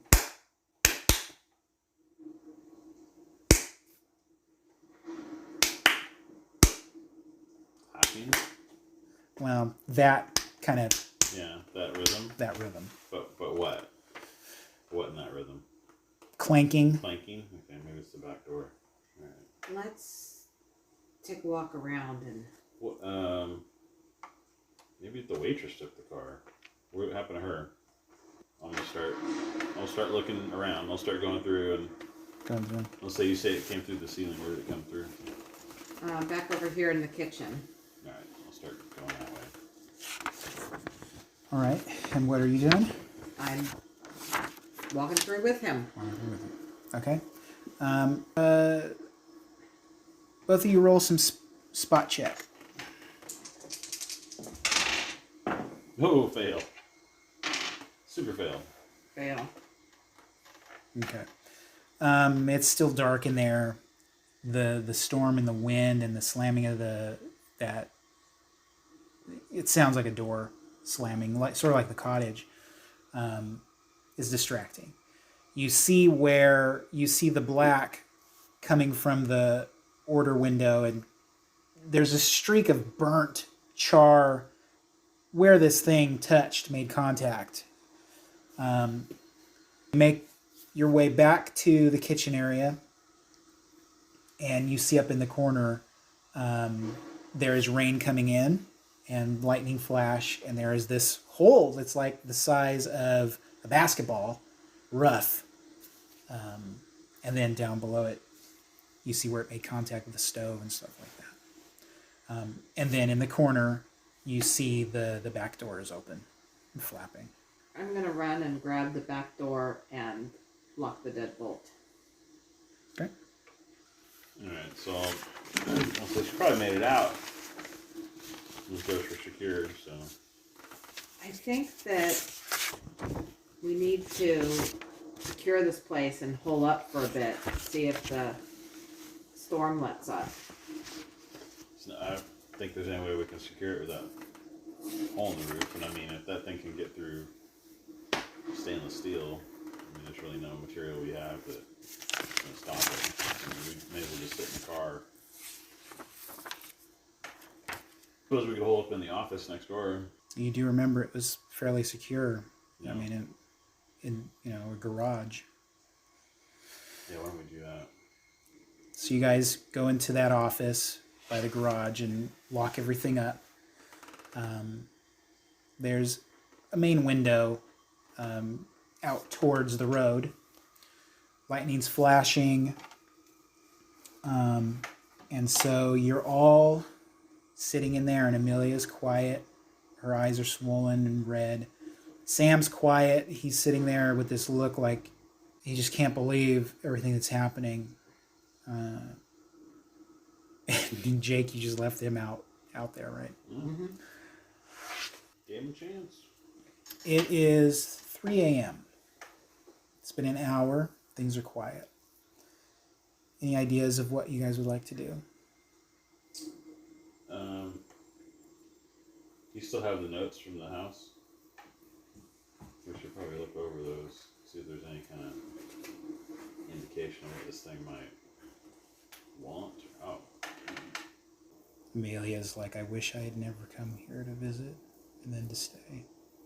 I feel like it's all my fault. Why do you feel it's your fault? Well, my parents, they were never really there for me, and spent time in a home for girls.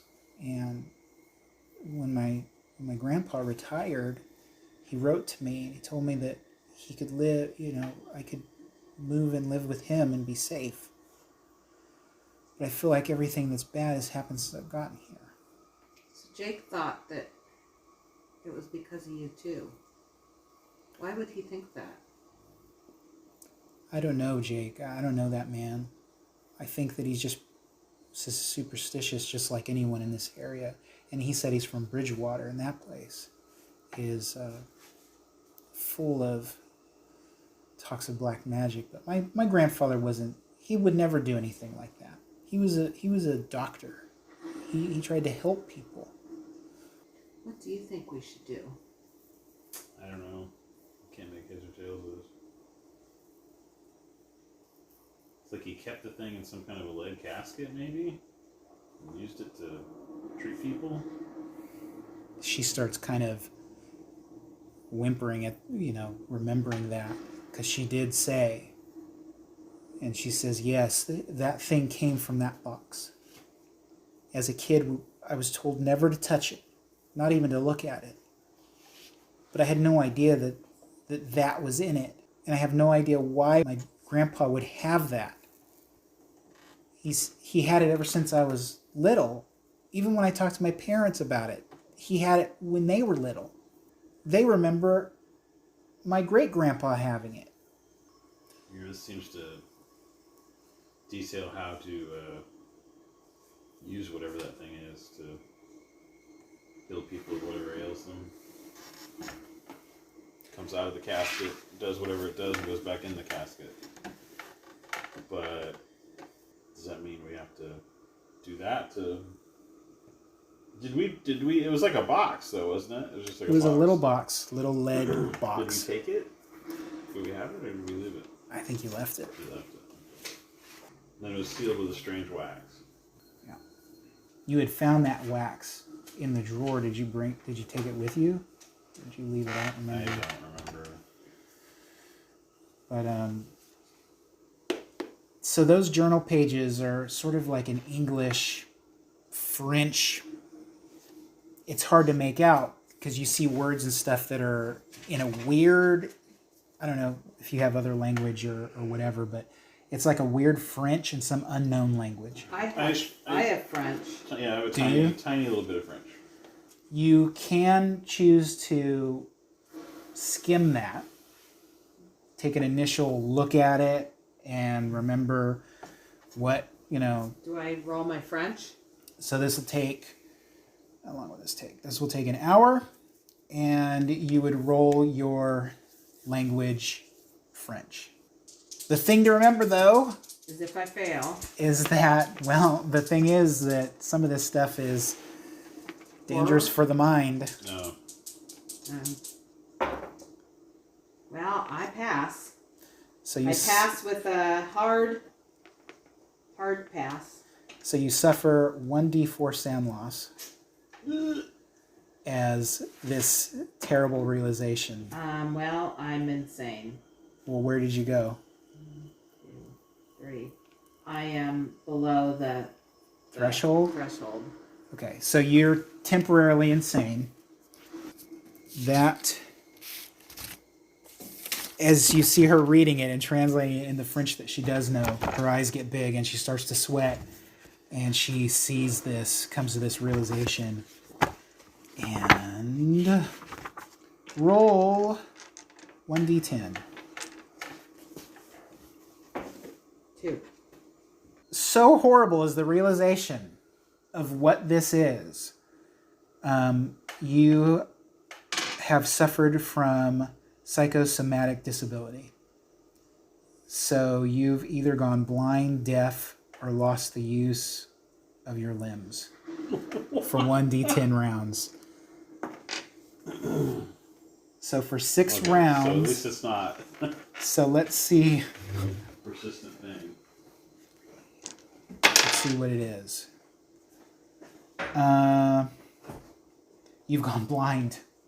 Gone blind for 6 rounds. The realization hits your brain and everything clouds to blackness, and you have become blind for 6 rounds. 6 rounds. Yeah. I could just be legally blind. Not like blind. You also add +1 to your Cthulhu mythos and -1 to your maximum sanity number, which would be whatever. 92. Yep. So now you're down to 91, but you're +1 to your Cthulhu mythos. So you see her suddenly That is my mythos. it should be down in the skills section. Is it alphabetical? So +1. +1. So what do I do? So you would add 1 to that regular number and then modify the half and extreme.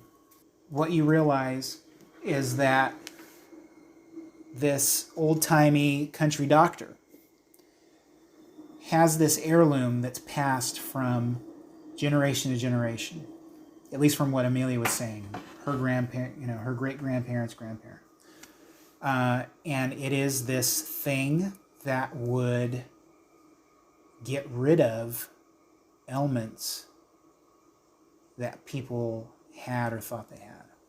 And so, through a blood sample, he would inscribe the triple circle on the area that needed to be cleansed. So that would be inscribed on there. He would break the seal, and this thing would come from the box, would enter the body, and would eat whatever the thing was that needed to be got rid of. So perhaps now the records in the back become more clear. Patient records. Or at least receipts. Oh, right. You're blind right now, you can't read this. Well, she did see it before she had a realization. How did you see those when you were blind? Yeah. There's no lights in here. Ba-dum. Best Star Wars ever. Mm-hmm. So it was a sin eater of sorts. Okay, so goes through that, and mercifully it doesn't last too long, I guess. Right? Yeah. 6 rounds. So do we have to do that to someone to get it back in? Well, we got to go back up to the house, right? And get the box and the wax and all that. But do we have to do that, whatever that is, to get it back in the box? Or we could fix Jake's knee. We can try an idea roll if we want, because it has been long enough that there were clues that you may have forgotten by this point. So if we want to do that. We forgot almost So, like 2 years ago. Who wants to roll an idea roll? What is an idea roll? So it is an intelligence roll. Okay. And depending on whether the clue was ever talked about or had or never had, depends on the difficulty of it. Okay. Whether you pass or fail it, you're going to get the information you need to move things along or to get information and clues. But whether you pass it or not, it's either going to be easygoing or not so easygoing. Oh, okay. Right. So I can try, I guess. I mean, I looked through the study or whatever it was, and I think I looked at the wax in the box and all that stuff. Go ahead and do that, and it'll be a hard difficulty. Okay. Oh, really? Okay. 100. 100? Mm-hmm. Okay. So you guys are racking your brains. There must be something else. you would hate to have to go through this ritual. This is an option to do. But it hits you, and you start having memories. What in the world was Webb, who was in a cottage, had moved away from modern conveniences, in a cottage, had lamp lights, lived old-timey living, but had a generator in his basement. The other thing is you remember being chased by that thing. And when the lightning flashed, it got spiky and was like flaring out and upset almost, and then recoiled on itself and ran away. You're gathering that there must be something to do with electricity that disrupts it or it doesn't like. Okay. So at that point, with that, I would like everyone to roll your notice with a penalty because of the storm.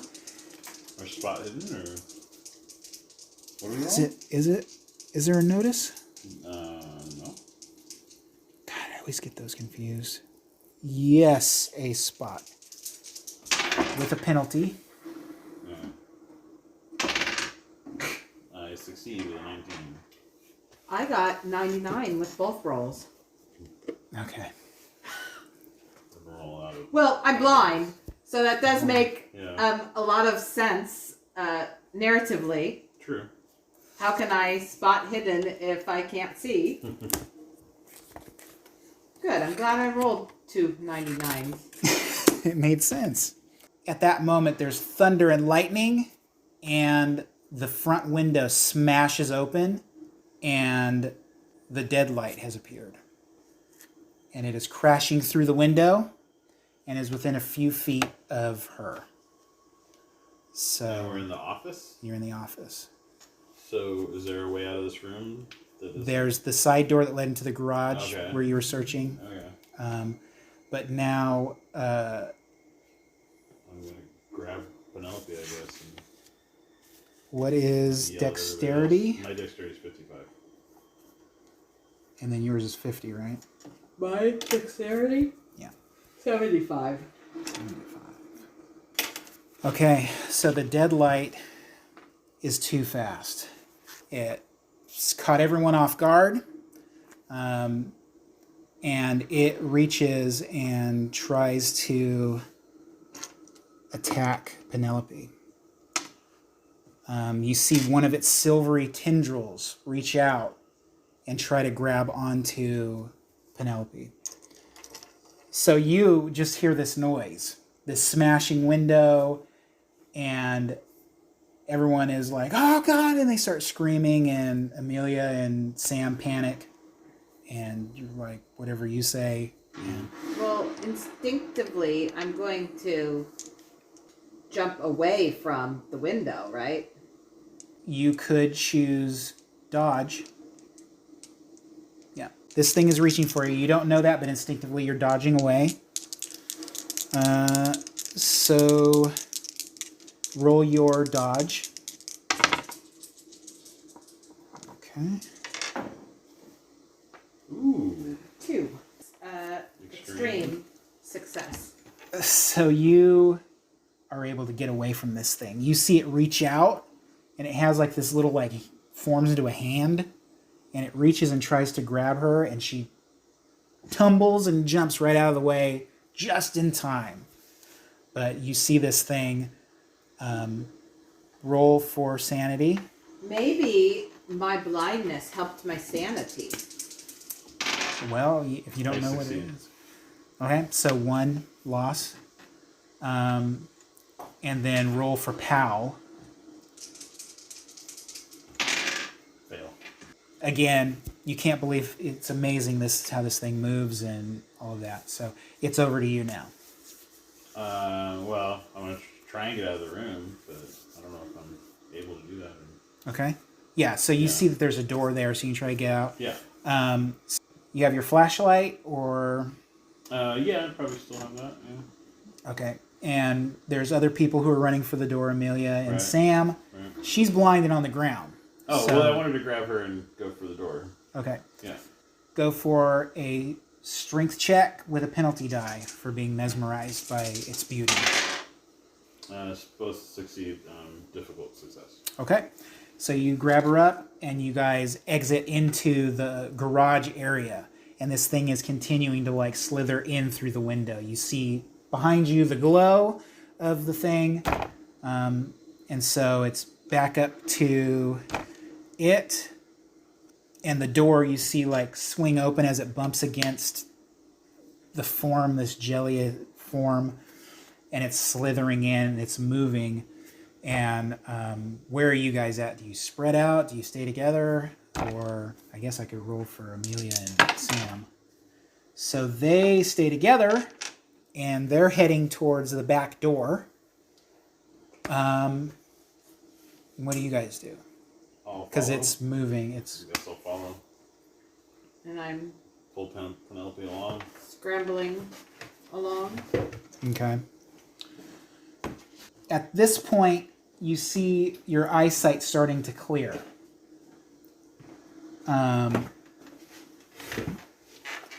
Now you can make out, you see the brightness, and you know what it is, but your eyes are still around the center, the corners, dim. This thing is relentlessly coming after you. So if you guys could roll con for me. Pass. Fail. Okay. So let me just do some things here real quick. You passed regular or... Pass regular at 24. My con's 30. What's your move? My move, 8. 8. Okay. And then you failed, but not like a total fail. I rolled a 68 versus a 50. What's your move? 7. All right. So you're running towards the back door. That's where everybody's heading. You make it to the back door, and you head outside and encounter like a sinkhole, not too deep, but it's full of mud and water, just outside the door. What would you like to do, Caleb? I don't. So it's behind us. It's behind you now, and and it's there's catching. like a literal hole in the ground. Not a hole, but just outside of it is like a mud puddle with a bunch of mud and stuff like that you might have to jump over or just work your way through or something like that. If I'm pulling Penelope along, I'll try and just like work my way through it. Work your way through it? Yeah. Okay. Go ahead and roll your... So are you just going through the water or trying to jump over it with her? I don't. I'm not. My character's not. He's strong, but not really dexterous. I guess I will try and jump over it. I guess. And then you roll to break the POW, the mesmerizing, whatever. I forgot about that. Fail.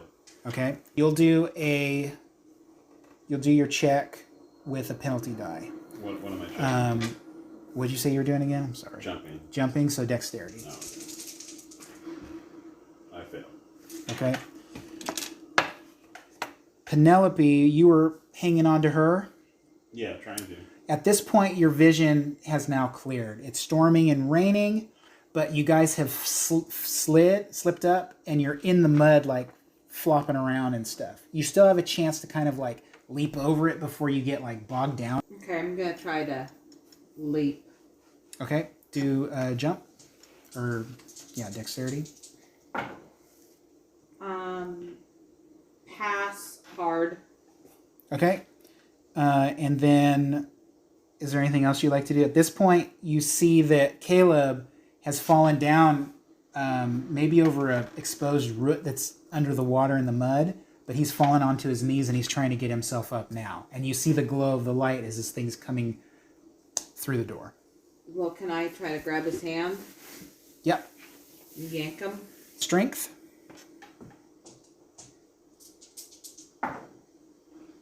Pass. Okay. Normal pass. Regular pass. All right.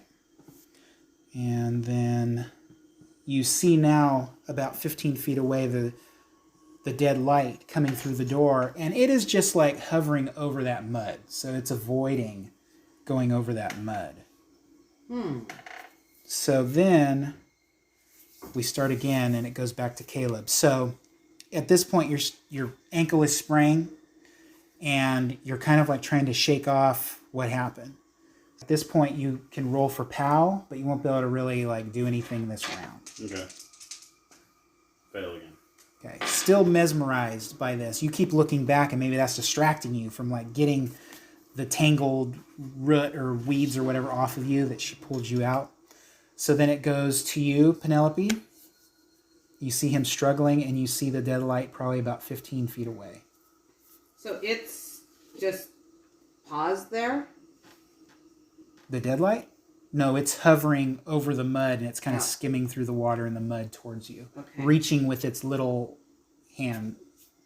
formed hand things. Well, I'm gonna grab him again and try to drag him along with me. All right. Go for a strength check. Nope. Oh, what did I roll? I gotta do that all over again. No. 99. Again. Okay. Maybe these dice need to go away. So you're yanking on him, and there seems to be a wire or something that's caught his leg, and you can't get it loose. You're kind of stuck. The dead light is moving ever closer. Now it's starting to like reach out for Caleb's ankle as it's coming for you, and you guys struggle. Again, it comes back to you, and you're still enthralled by this thing that's coming now within 5 feet of you. Okay. POW to try to break. I can't even spend enough luck to fix that, no. Okay. You still can. There is something in you that's like, get away, run away from this. Just try to scramble away. Okay. So you do that. You see Penelope, as you're running forward, you see Penelope is kind of getting enthralled by the light. Okay. She, in trying to get the root and the weeds off your ankle, she's sinking into the mud, and she's getting kind of tangled up in it. Whatever that is, from the apple trees, whatever it is tangling her up now. Quicksand. Could be quicksand. It comes to you, and you're struggling with that. And at the moment, you just see the dead light coming up on you, and you're trying to like get your leg out of the mud that you're sinking into. And at this point, the dead light comes up, and it starts trying to grab at you again.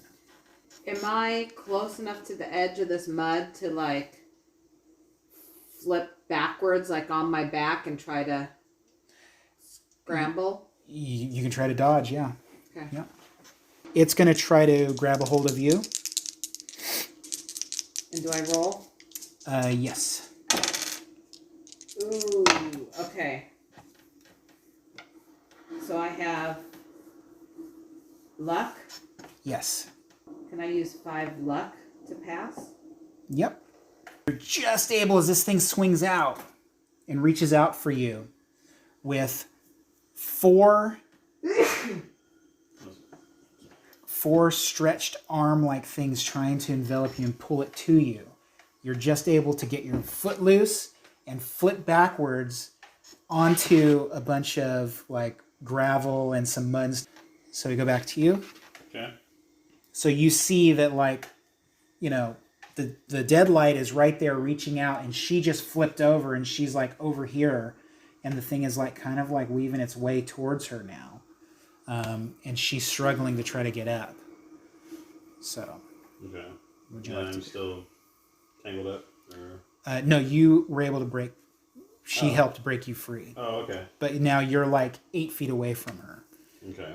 Because as you kind of run, and you're like, she's not with me, and turn around, and she was struggling, and then the thing was on her, and then she dodged out of the way before the thing could grab her.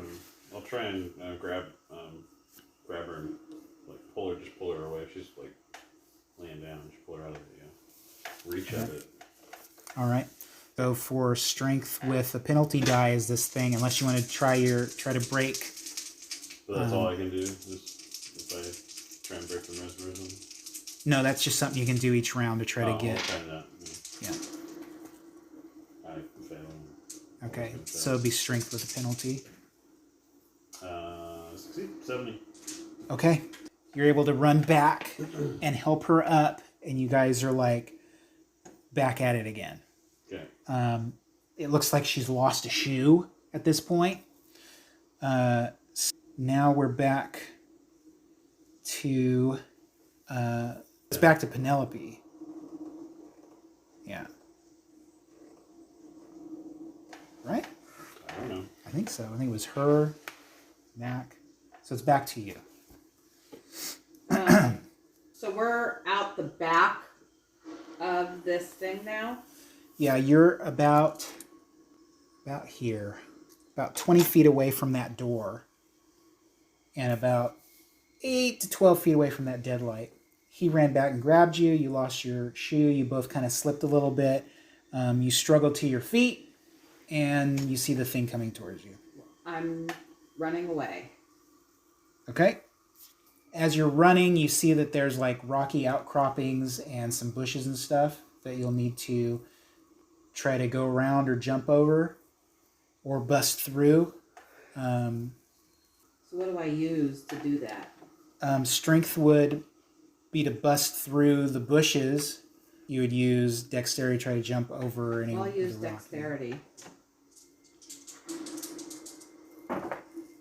And do you see what I rolled again? 99? Uh-huh. Mm-hmm. Different dice, too. Different dice. Mm-hmm. 99.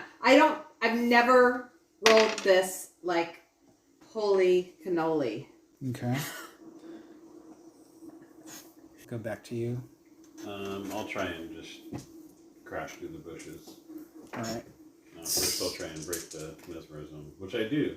All right. All right. So that'll be a strength to try to break through. I failed. Okay. You kind of get tangled up in the bushes. And then you, as you're struggling to try to get out from the thorny weeds and sliding on the mud and getting jabbed by rocks, the thing is coming closer. And now the thing is back to being about 4 feet from you, and it's starting to reach out for you again. What it chose to do, so then it goes back to Penelope, who is struggling, but is starting to kind of break free. And the wind's blowing and the rain, and you see like trash cans rolling around on the ground, even tires. The wind's blowing enough where some tires are kind of flipping, newspapers, things like that. How big are the rocks around me? Some are to the knee. They're like stuck in the ground. Yeah. So I guess I'm gonna continue scrambling Okay. through them. Okay. At this point, you're making your way over those rocks, and all the debris that's blowing around, trash cans, buckets. I mean, it's like hurricane, or the rain and everything is, biting your face. It's hitting you. Roll. What is? Let me check one thing here because I put it in my notes. So there's also jump as an option. Well, I'm not gonna use jump. Okay, so then dexterity to try to avoid Yes. those things. And I pass. Okay. Barely. 74 and mine is 75. All right. And then what would you like to do, Caleb? Just continue to run, and so it's still like bushes and stuff, or Bushes and Yeah, I'm rocks just and gonna all the just garbage keep and all trying that to- stuff. Well, yeah, that's right, because I failed last time. I'll just try and brush through the bushes again. Okay, so that's strength. And I fail again. Fail. All I'm right. just going mid to high 90s, nothing but. Okay, so you get tangled up in the brush. So you look back and see Caleb, as he was getting through the bushes, like a small pail for milking, blew and kind of like whacked him in the side of the head, and he's kind of like shook up and trying to figure out what's going on. So I tell him to grab the pail. Okay. Well, it blew away. I mean, it's not something that's that close. But the deadlight is closing in. And now as you see it pass over the bushes that you guys were going through, you see the bushes like blacken and kind of like spread back and part for him, turning black as this thing like melts through. Is your dog still outside? Yep. Oh, okay. Just wondering. All right. At this point, what would you like to do? Same thing. I guess. It's the thing I have the best chance of doing, but I can't do it. Okay. So just trying to get yourself back up and And I roll 100 roll 100. again. Okay. Where are you at? Because now you see the deadlight is starting to get up and he's reaching out and it's going to try to grab Caleb. I go to try to help him scramble. Okay. And we start. The deadlight is reaching out for you. It's going to try to grab you. Penelope's running up to try to help pull you through the bushes. You're not fighting back, obviously, so this would be a dodge. Okay. But get a bonus die for her helping to pull you loose from those weeds and get you away. Yeah, I got an extreme success. Extreme success. Mm-hmm. I also got an extreme success. Now we will check and see our combat stat. The tendril is at a 70. What was your dodge at? I rolled a 2. What's your dodge is 27. It's 27? Yeah. Okay. So it was able to like get a hold of you. Mm-hmm. Oh no, in a tie with a dodge you win. That's right. I'm sorry. Fight back you have to beat. Dodge you win. So you're okay, you guys pull loose. Okay. And at that point lightning flashes and the thing stops and it starts doing that thing with its skin, you know, the surface of it where it's spiking and all that stuff. Thunder hits and it recoils back and it starts going into the woods across the road heading up to the apple orchard. Hey. At this point, the sky is starting to look like the sun's getting ready to rise. You see light starting to come up. I guess where Amelia and Sam, are they still alive? They are, you can't find them anywhere. Oh, You don't see them anywhere. I think we should head for the web house. I mean, we're not going to get out of here on foot, so. All right. So we have to take the road to get there because that's heavy woods, huh? Well, I mean, it'd just be, you can do whatever you want. I mean, the woods are thick, so there'd be terrain involved with it, but. I'd be faster on the road, I would think. I don't know. Yeah, I'd probably just take the road. Okay. Takes you about an hour or so. There are some washed out areas. You make your way up, you start seeing the downed trees, and you see as the sun it's cloudy, but as the light is, you're starting to see without the flashlight. There's the web home. It's right there. Okay. So. I think we need to find something to fight this with electricity. Well, we need to figure out what he was using the generator for. Like to contain it, or I don't know. But yeah, for sure. Okay. What would you like to do? Let's go in and find the box. Let's look at the box and the ceiling wax, and then we'll go check out the generator. So it was in the drawer where you found the journal pages, so you guys know where that's at. You're able to go back and get the sealing wax. And then in the room where everything happened, you see the box. And looking at it, it does make you nauseous. There's something about it that is strange, and your body just doesn't like it. That's why we left it, I think. That's why we didn't take And the generator was in the basement? Yeah. So I'd like to go down there and see if we can trace the wires and see what he was doing with it, like what it was connected to. Okay. Anything you're doing? I'm going to try to maybe search a little more thoroughly to see if there's anything else that we've missed. Okay. So you head down into the cellar. In the center of it is the generator sitting on like some canvas that's laid out on the ground. It's a rocky, it's an unfinished floor. Mm-hmm. And there's shelves with jarred green beans and things like that.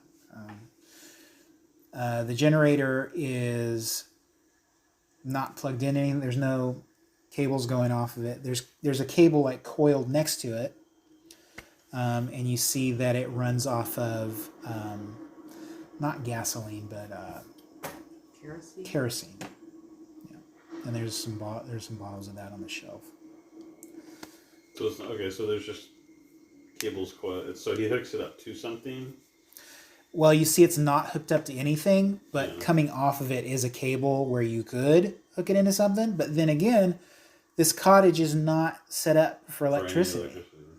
And then as you're searching the house, you go into Amelia's room, and on her nightstand, you notice that she is taking drafts of a sleeping medicine, something like that. So there's bottles of that, and some photos of her when she was at this girl's home and things like that. So nothing too strange, other than she was she was medicated for sure, to help her with her issues. So whatever it was, she was having to take that medication, which is usually prescribed for intense nightmares. Anything else? And nothing else. There. I'll go back upstairs to just say, well, I don't know what he used it for. It's not plugged into anything. It can be, and there's kerosene down there for it. So unless there's something up here he was using to plug it into, or he just had it just in case, I don't know. Well, maybe if it's being unruly like it is now, you zap it with the electricity. Maybe it, if it comes back, I don't know if it would retreat into the box or we do something with his ritual. I don't know. I thought about using one of the dead bodies and enacting whatever that was on the paper and seeing if it would come back and then go back into its casket. But I don't know. I think he did abortions. Really? Roll a sand check.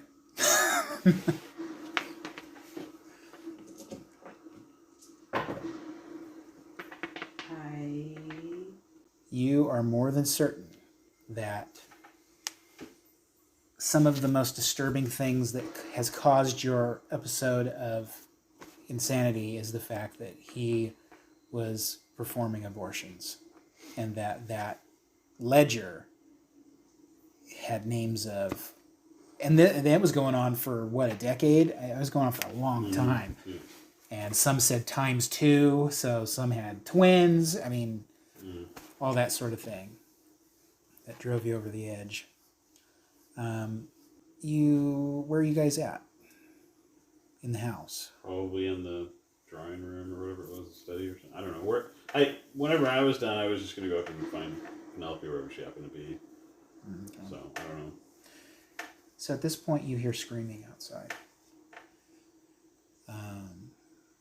Okay, I run outside. Okay. I'll follow. So you run out, and in that time of early morning where you just see, shapes, blackened shapes. You can hear, it's still storming, you can hear like brush rustling and all this, and you hear, help me, somebody, and then a clump, somebody falls down. And so what do you do? Sounds like it might be Sam. I'll yell Sam and so I'll step outside. Mr. Caleb, sir! Mr. Caleb! Alright, I'll start heading in that direction. And you see this large shadow come out. He's like, oh, I'm glad you made it. I didn't think any of us made it. Where's Amelia? I thought she was with you guys. Did she? We lost track of both of you. I ran out and I was trying to protect her, but the storm was just so great. I must have lost track of her. I feel like I almost had her. My hand was in her hand, but then I don't know what happened. He's scratched up, blood and bruised a little bit. I've been running through the orchard this entire time. So what are we going to do? How are we going to get out of this? That's what we're trying to figure out right now. We know the thing doesn't like electricity. And we have the box that it was stored in.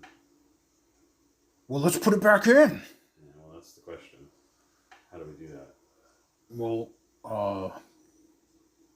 I don't know. Yeah, I'm not certain myself. So what's the plan here, guys? What do you think, Penelope?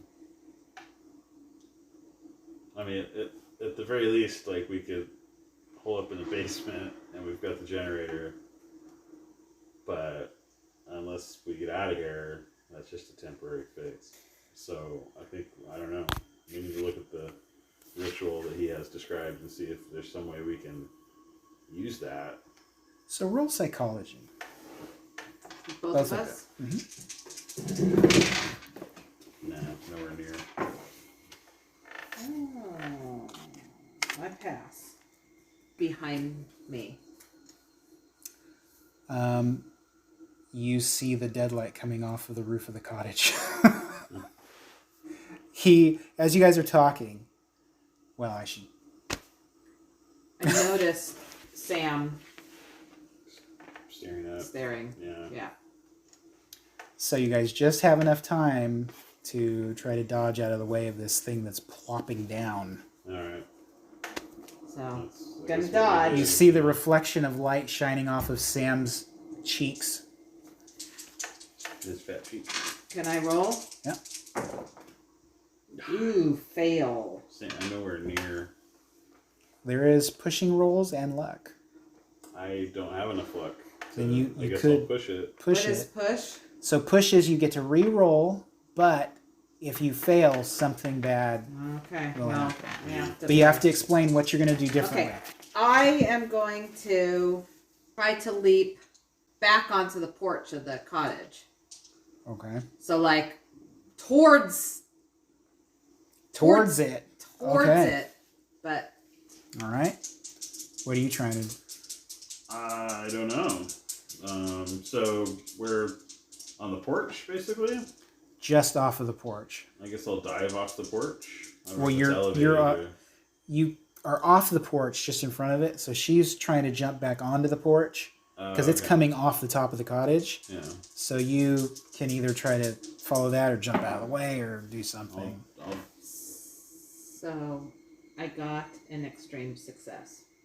Okay. I'll just, I don't know, jump off to the side, like off the steps or something. I don't know. There's nothing really. I mean, how am I supposed to elaborate that? Like tuck and roll or well, yeah, something. that's what I figured. Just a more just a more violent. They explain that, like, say you go to dodge or do something and you fail it, and you go to push it. Sometimes it's just the fact that either for that second you thought my plan of action is not safe, so you don't even do it at all, and that the pushed roll is when you're like, I'm taking the chance. So you could have been like, I'm going to jump out of the way, and then for some reason went, I don't want to break my leg or fall over a rock, but then you're like, I got to take my chance. Yeah. So. Okay. Yeah.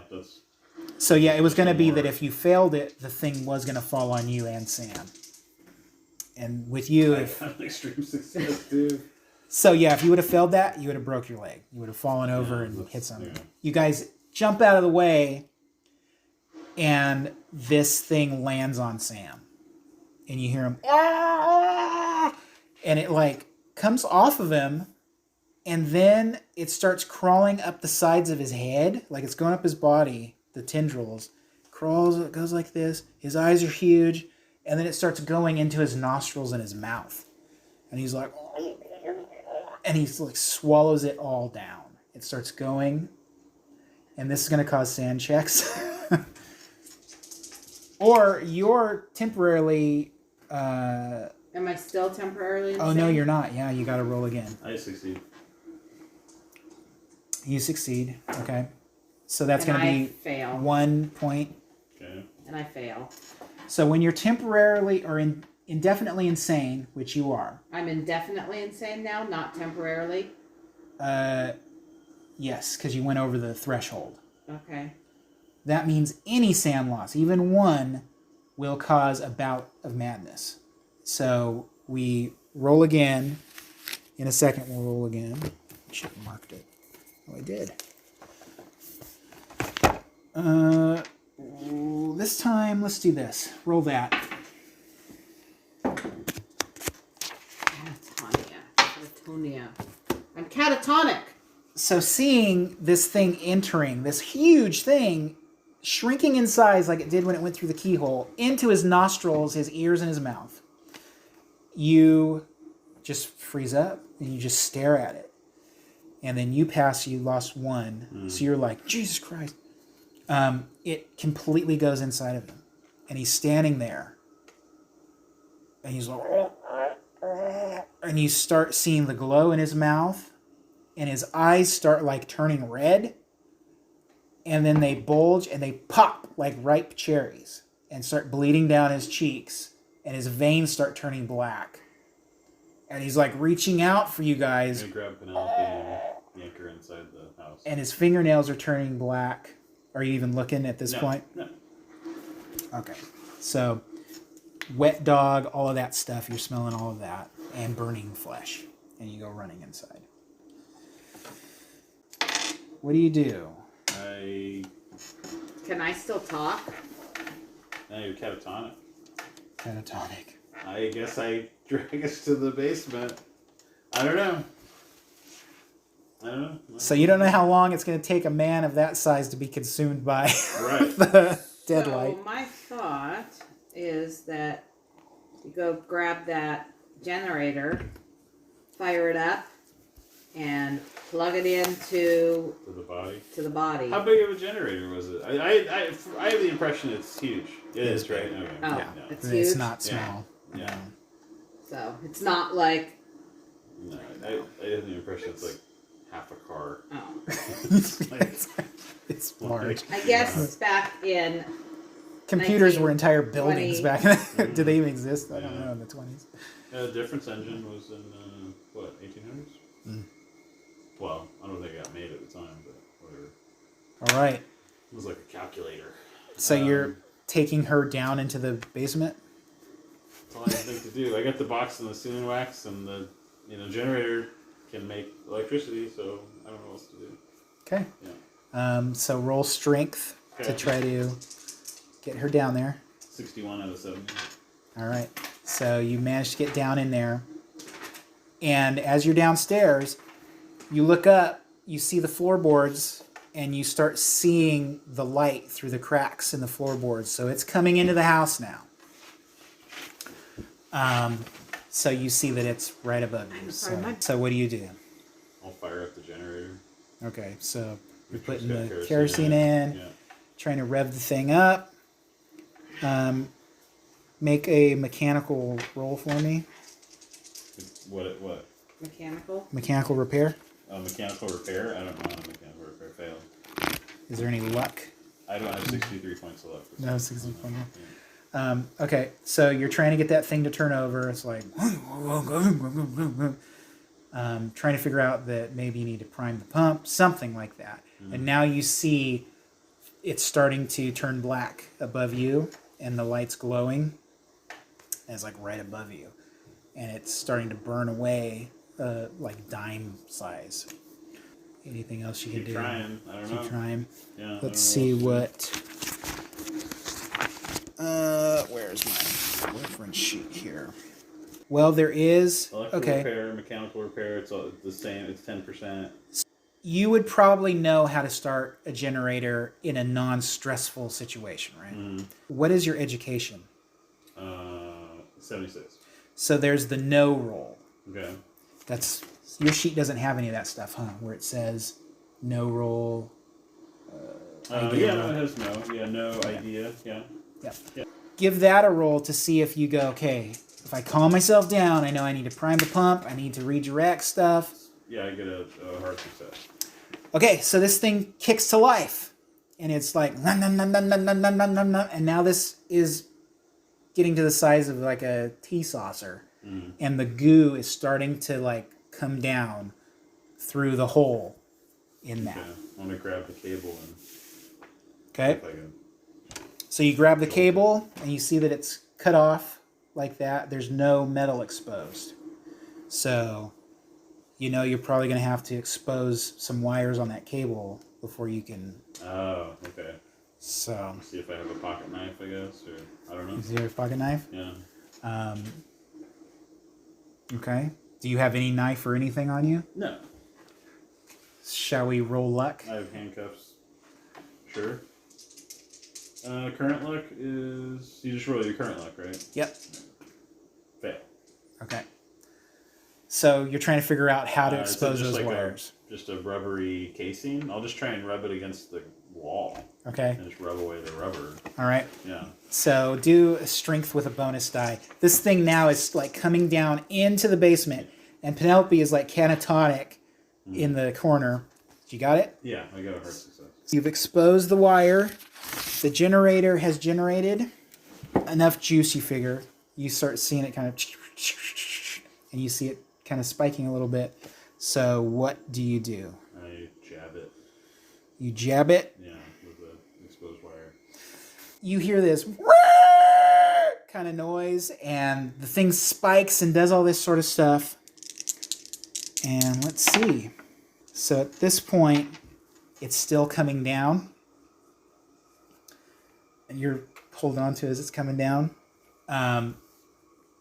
At this point, it looks like it would try to go back up if it could, but now it's too far into the hole where it can't get itself back up.